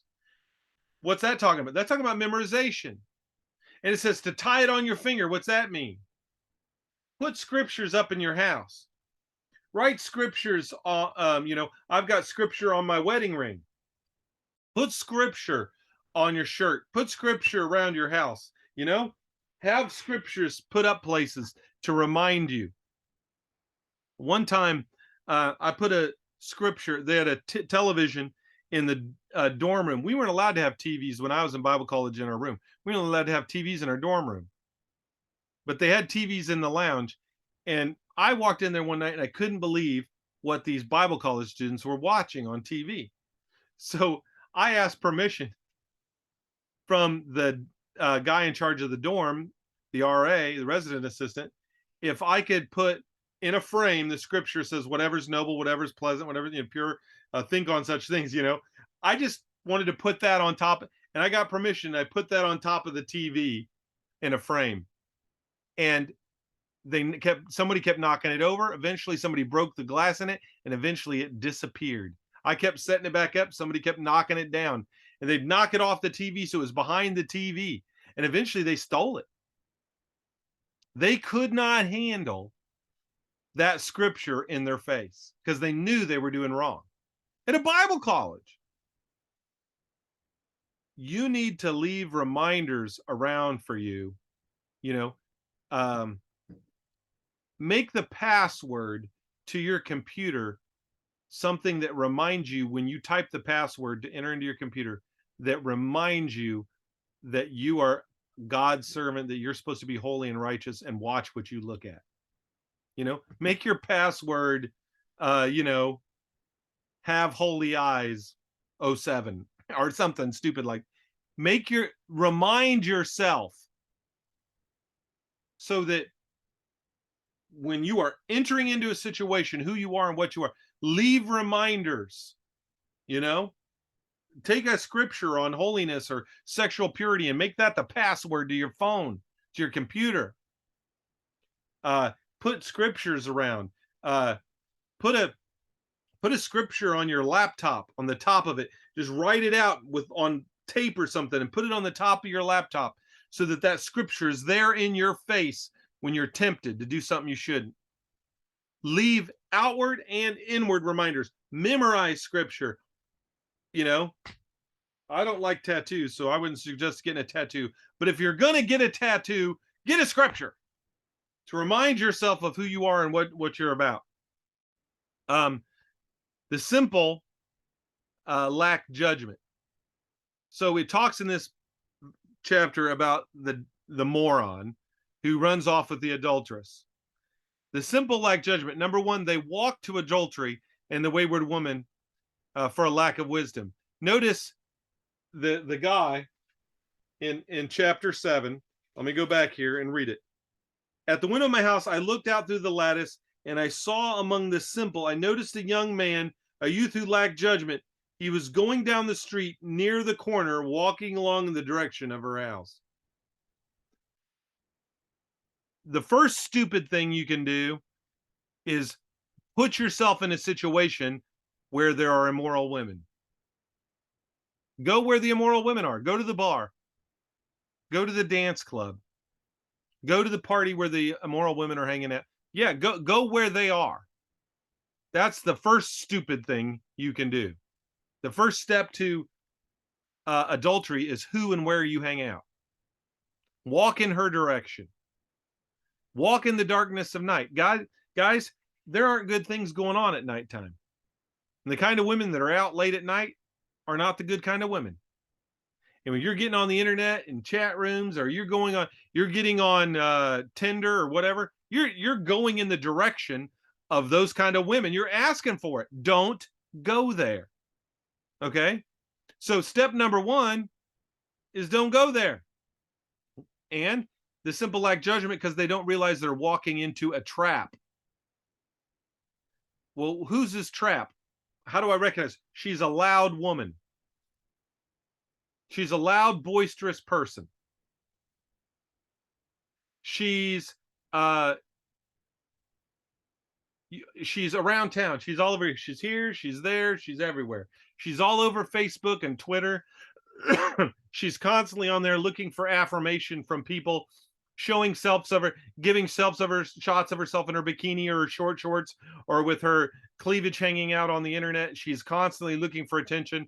You're Facebook friending that girl, and you're talking to that girl, and you're dropping in her DMs. You're just asking for it.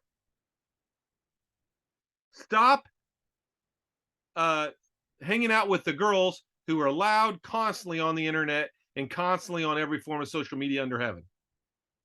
And they're aggressive. They're flirtatious, loud, aggressive women who get around. If you go after that kind of girl and hang out with that kind of girl, you're just stupid. Because that's the kind of woman who's going to lead you into sin. Don't lack judgment and put yourself in the situation.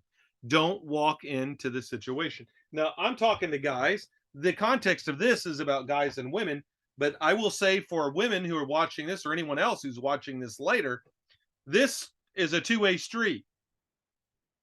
Girls, don't go in the direction of the bad guy.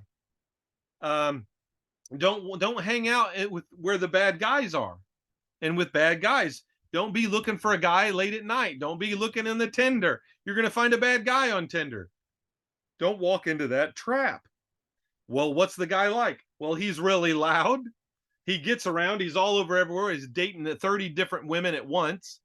He's constantly going from girl to girl, and he's aggressive and flirtatious. That's not a good guy. A good guy is not loud, gets around, and aggressive with the opposite sex. You are setting yourself up for a bad guy. And so this particular passage, and because you guys are all guys that I'm talking to, we're setting in the context of women towards men, but this is a 2-8 street. This flips and it's still true. The pattern still holds. The simple lack judgment. They walk toward a religiously hypocritical woman. Oh, yes, I fulfilled my vows. I've done my stuff. In other words, I did all the religious stuff. She's like, she goes to church. Maybe she even goes to your church, but then on the weekend, she's living a different way. If you got a girl who goes to church and youth group on the weekend and then goes or on Sunday, but then goes to the club on Friday and Saturday, she's a religious hypocrite. If you see a religious hypocrite where she's doing outward religious things, but then she's like all flirtatious, she's just a religious hypocrite. Avoid her. Don't walk towards appeals of comfort. Hey, you want to Netflix and chill? Hey, I got Netflix and I got some pizza and a movie. You want to come over and hang out? When Netflix and chill is nothing about chilling and Netflix, it's about something else. Hey, I've got, in this context, in this culture, it was, hey, I've got these Egyptian blankets and I've got this good smells and I've got good food and I've got the wayward woman tries to entice you with comfort, towards good smells and good food and good and toward flirtatious or flattering women. Oh, I really like you, or you're so cool, or you're so funny, she's flattering, you're so great, you're the greatest ever. When she starts giving you compliments aren't true, that sound too good to be true, they are. She's just trying to seduce you. And don't walk towards a cheating woman like there's no danger. Oh, my husband's out of town, he took a big purse, he won't be back for a long time. Yeah. Famous last words. Well, my husband's off to work until he forgets his computer at home and has to come back. How many people have been caught in adultery because people show up unexpectedly? There is no safe way to commit adultery. You're going to get busted. And don't walk towards a smooth talking, persuasive woman. She bats her eyes. She talks flirtatious. She talks with flattery. Look, guys, run away from that. Run away. If she's more aggressive than you, watch out, because you're not the only one she's aggressive with. Don't be simple and lack judgment. Don't walk towards those things, because adultery is deadly. It kills the unaware, verse 26, like an ox to a slaughter, like a deer in a noose, like a bird in a snare. Remember in Return of the Jedi when Luke and Han Solo and Chewie all get caught in a trap along with R2-D2 and C-3PO, because the Ewoks put out a meat trap and dumb Chewie goes over and looks at it, and they all get caught in it. And Han goes, there you go, thinking with your stomach again. And that's the way people get caught in sexual immorality, because they weren't thinking with their brain. They were thinking with another appendage. And like an ox to a slaughter, deer to a noose. Now, when I went hunting for deer, I killed a pretty cool buck once. When I killed this deer, the way it died was I was sitting on the top of a ravine and it was down to a creek, and over on the other side is where the deer was. And it was deer season. So this deer is following around a female deer. He was in love. And there was this doe he was following. And because he was following the doe and so attention to the doe, he wasn't paying attention to the fact that I was there. And I'd been out there. I was just getting ready to leave. Actually, it was getting pretty late in the day. And this deer comes along. It's my last chance. And this doe is walking down, who I'm not going to shoot because I don't want a doe. I want a buck. And the buck is walking after. I'm like, yeah, come on down to the creek and get a drink, buddy. I'm going to blow you away. Well, they started to go down. Well, then I don't know whether she smelled me or heard me or whatever, but she looks around and starts walking away. And he starts following her. And I'm like, oh, he's going to walk away. This is my last chance. And I had a slug. I was shooting with a slug gun, a shotgun. And it was like 90, 100 yards. It was too far really for my gun. But I'm like, this is my last shot. I'm going to take a shot. Whether if I miss, I miss. And so they were walking away. So I get the gun up. It's cold. My hand's shaking. It's too far. I aim at the heart, but I'm like, this slug's going to go down before it hits. So I aimed at the heart and then lifted up. I just guessed, and I went, hey. And when I went, hey, the deer stopped and looked. Boom, I let loose. So he was stopped. And I missed his heart, but I was over the left a little bit, but I was the right height. When I lifted up, by the grace of God, I was the right height. And it went right under his eye and right in his brain. And he never knew what hit him. He didn't know what happened. He heard, hey, he went to look and he was gone. because there was a slug in his brain, and he dropped right there. And why? Because he was being led around by a doe. Oh. He didn't know what he was headed for. When I was a kid, the first time I ever saw, I was at Cy Gustin. It was a guy that owned a meat processing business. He's a friend of my dad. We used to go ride three-wheelers in his woods. And one of the times when I was there, Dad asked me if I wanted to see how they, process beef. I said, sure. So we go in there in the back, and there was this long row, it was like a zigzaggy row that the cows were coming in from outside. And at the end of it, there was a little trough with food. And the cow would come up and go, oh, look, food, yummy. I've been waiting in line forever. It reminded me of like Cedar Point, when you go through the zigzaggy lines at Cedar Point or Kings Island or something. In fact, sometimes when I'm standing in those lines, I just say to myself, because I feel like I'm a cow being led to slaughter. But anyway, the cow got up there and he goes, oh, I've been waiting forever. It's my turn to eat. And he puts his head down. And when he put his head down to eat, Cy took a gun, put it up to his brain, and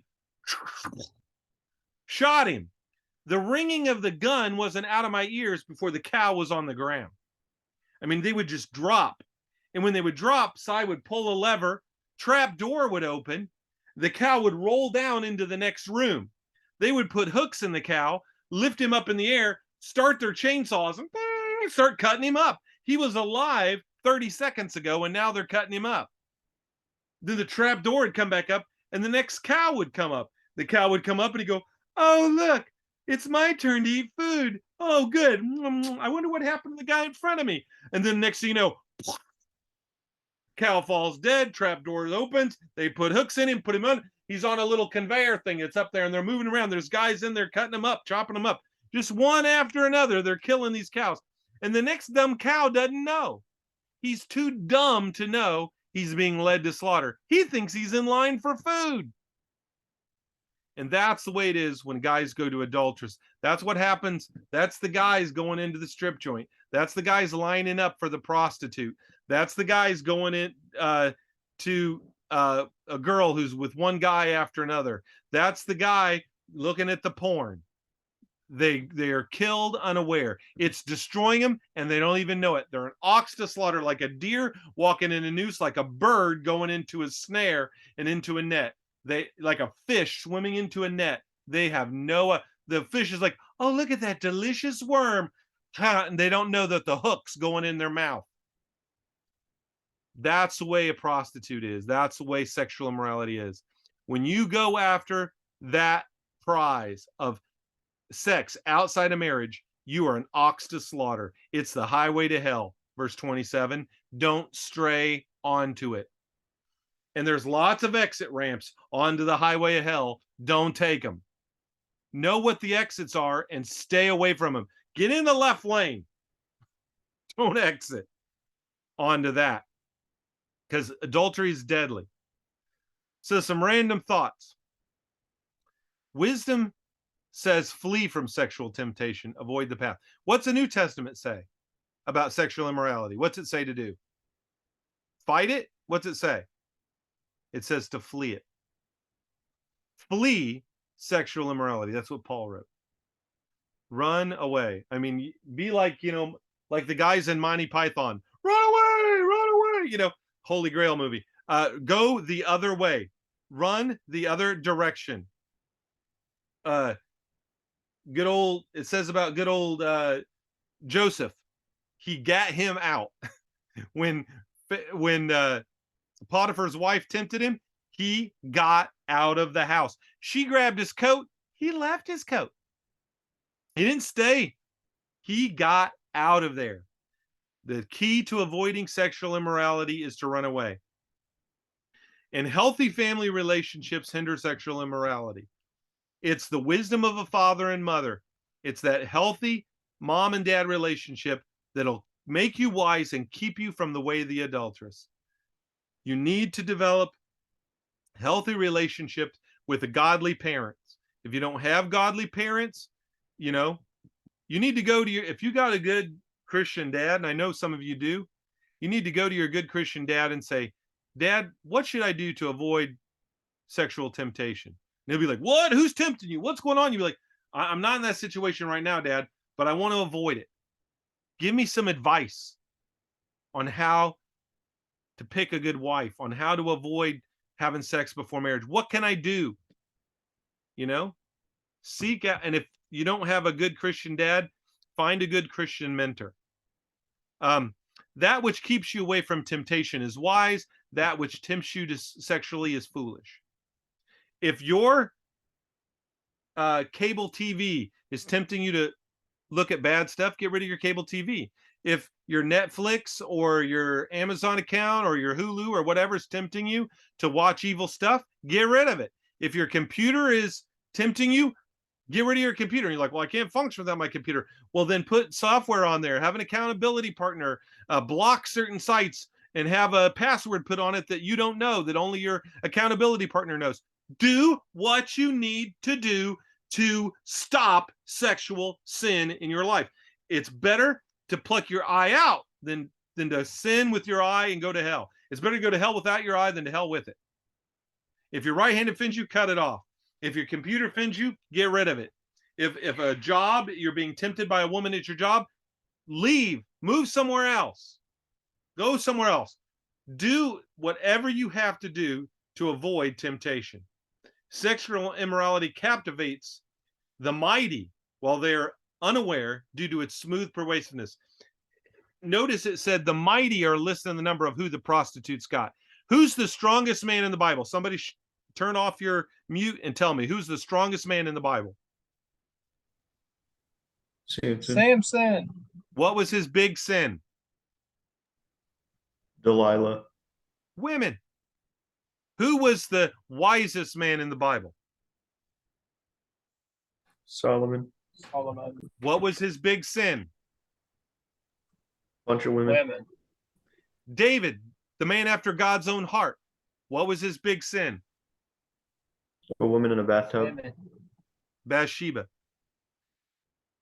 You're not the strongest man. You're not the wisest man. And you're not the man with the purest heart. And those guys all fell into sexual sin. You're not wise enough. You're not strong enough. And you're not good-hearted enough. The only solution is to flee. You're not strong enough to beat sexual temptation. So you have to run away. Get out.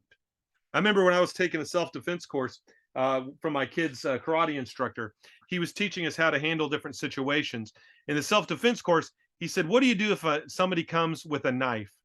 So he had a whole bunch of us standing in a circle, and he threw a rubber knife on the floor, and he says, you're in a fight, and all of a sudden there's a knife on the ground. What do you do? Some of the people tried to grab the knife first. Some of the people tried to kick the knife, and he'd have each person do it. When I did it, I tried to kick the knife away. And each one of us that came up with a solution, he said, no, that's wrong. No, that's wrong. He was telling all of us. And finally says, I'm going to show you guys how to do it. And so he had somebody throw the knife down with him and another guy standing there. And when the knife hit the floor, Mr. Gruel ran across the room and out the door. He ran out of the building. And he comes back in. He says, if somebody's got a knife and you can run away, get out of there. He said, I'll show you what to do if you can't run away and how to handle a knife if you can't. But the first option, if someone's got a knife or a gun, get out of there. Now, if you can't get out, we'll talk about how to deal with that. But the first option is run. And that's what it is with sexual immorality, guys. Run. Run. Because there are many mighty people who fell into sexual immorality. Guys stronger than you. Don't think you're going to be the first guy to be able to resist it. You're not. Run away from it. Sexual temptation is a highway to hell, and you need to be running the other direction. So how does one maintain his wisdom in this world of foolishness? Listen to your mom and dad's advice. Listen to the parental advice. I don't got any. Then get some godly mentors. How will a father's relationship to his daughter or a mother's relationship to his son affect their moral choices? Because their self-esteem is all tied up in their parents. And when you have low self-esteem, if a guy doesn't have a good relationship with his mom, or a daughter doesn't have a good relationship with her dad, they're going to be looking for female and male attention in other places. And one of those places is in sexual attention. That's why girls with daddy issues are so prone to have sex, because they want a guy's attention and they'll do anything to get it. And that's why divorce is absolutely destructive for sexual morality of the next generation. So how do the wise avoid sexual temptation? They flee it. They run away from it. All right. That puts us to 4:30, and we're at chapter 8. So hopefully I'll remember right, and we'll start with chapter 8 next week. Any comments or questions on today's lesson? Now's the time. I've got two things. One of them is, I think that one of the biggest things that a lot of people struggle with, as far as like, well, even guys in general, I mean, even women do too, but I think that there's like they're nervous, or they feel ashamed, or yeah, they feel ashamed to bring these things up to somebody. But the thing is, you're going to be more ashamed when you're standing on the wrong side of God on Judgment Day, instead of just telling somebody that you're struggling with stuff. I mean, I think I That's really think true. if people can come to that realization that, okay, a little bit of shame now will prevent a lot of shame and a lot of heartache and a lot of struggle later, then it'd be easier to get that ball rolling. But uh, another thing, it was actually about, I want to say, probably about one of the dumbest signs that I ever saw in a church. It said, commit your adulteries with humility. And What? I just thought that that was absolutely ridiculous. Like, what's wrong with that, Kendall? What's wrong with that? Everything. Commit your adulteries with humility. Uh, that's insane. This world's insane. Yeah. And I feel sorry for you guys because it's so much harder. Like when I was a kid, I'm going to be honest. The reason I didn't look at more pornography when I was 12, 13 years old, because I was curious about it, uh, wasn't because I was so righteous or good. It was because in order for me to look at pornography, somebody else would have to know. Now, my friend Kevin, his dad was divorced, and he had a whole bunch of Playboy magazines under his bed, and Kevin would pull them out. And whenever Kevin pulled them out, my friends were over, I would leave him like, guys, I'm not going to participate in this, because I wanted to maintain my Christian witness. I wanted to look at it. And if I could have, without them knowing, checked that out, I would have. But there was no way for me to privately look at pornography, because back then you had to go to a store and buy it. You had to be an adult to buy it. And the only way a kid could have access to porn is if their parents had it and they looked at their parents' stash. And my parents didn't have porn. And my friend's parents, I didn't want to so I thank God I couldn't look at porn. I thank God I wasn't able to look at that stuff. Today, it's just a click on the phone, it's a click on a computer. It's terrible, and it's invasive, and it's destructive. And I feel sorry for young people today, because I know when I was 12 or 13, I wouldn't have had the wisdom to avoid pornography. Thankfully, that kind of stuff didn't become pervasive till I was already married, and an adult. But I feel sorry for kids today, and I feel sorry for the way sex is so easily and blatant today. Even in my day, there was more morals.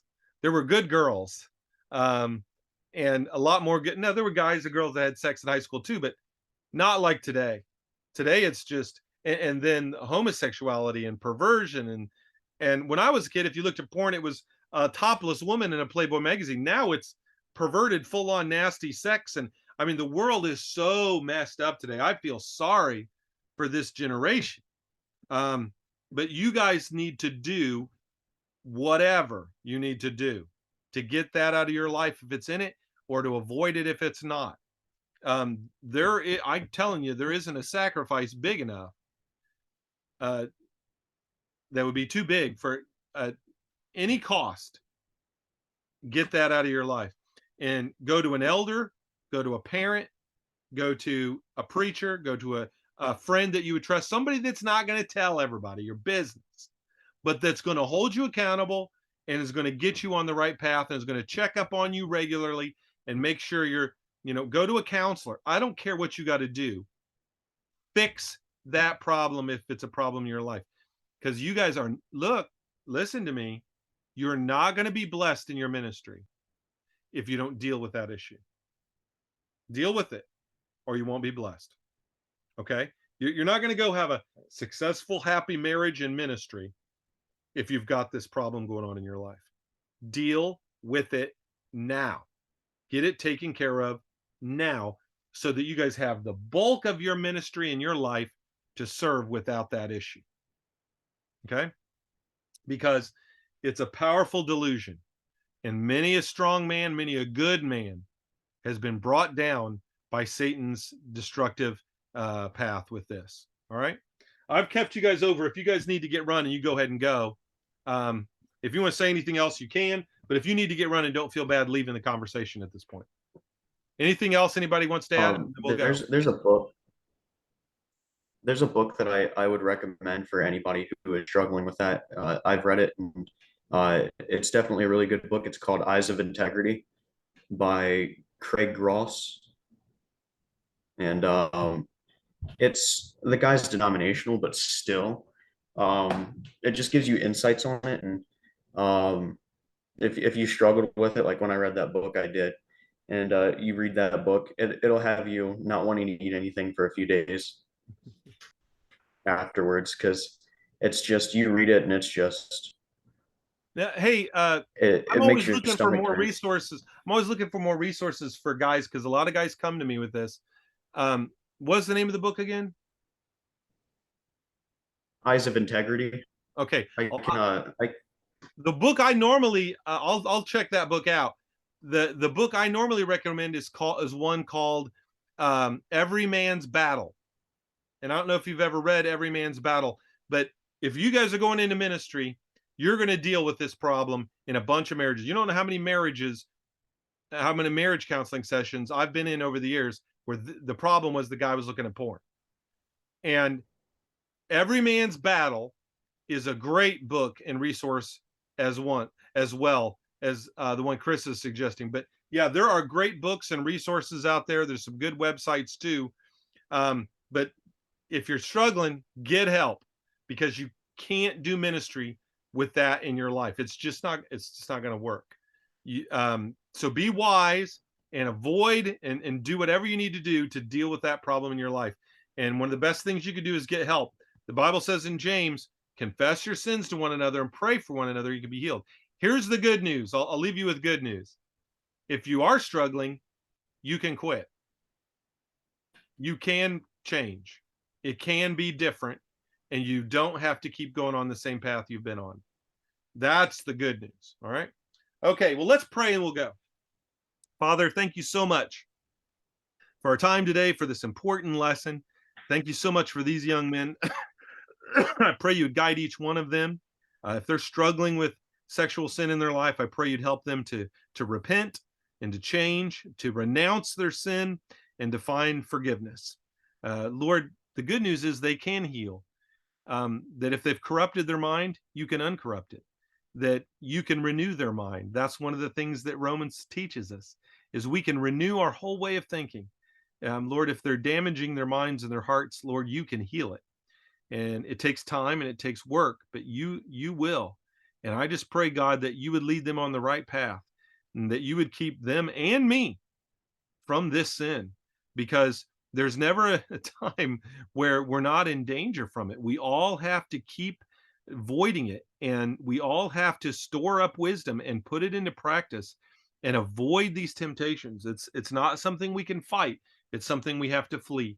And I pray, God, that you give us all the wisdom to do the right thing, so that in purity and righteousness and holiness, we can serve you as your ambassadors of the gospel. In the name of Jesus, I pray for your forgiveness and blessing on us. Amen. All right, guys, thanks a lot. And I will, God willing, see you next week. Make sure if you haven't turned in that homework, get her done. Great. Thank you, Kendall. You are welcome, guys. I love you. I emailed that to you, Kendall. Okay, the- perfect. Thank you. See ya.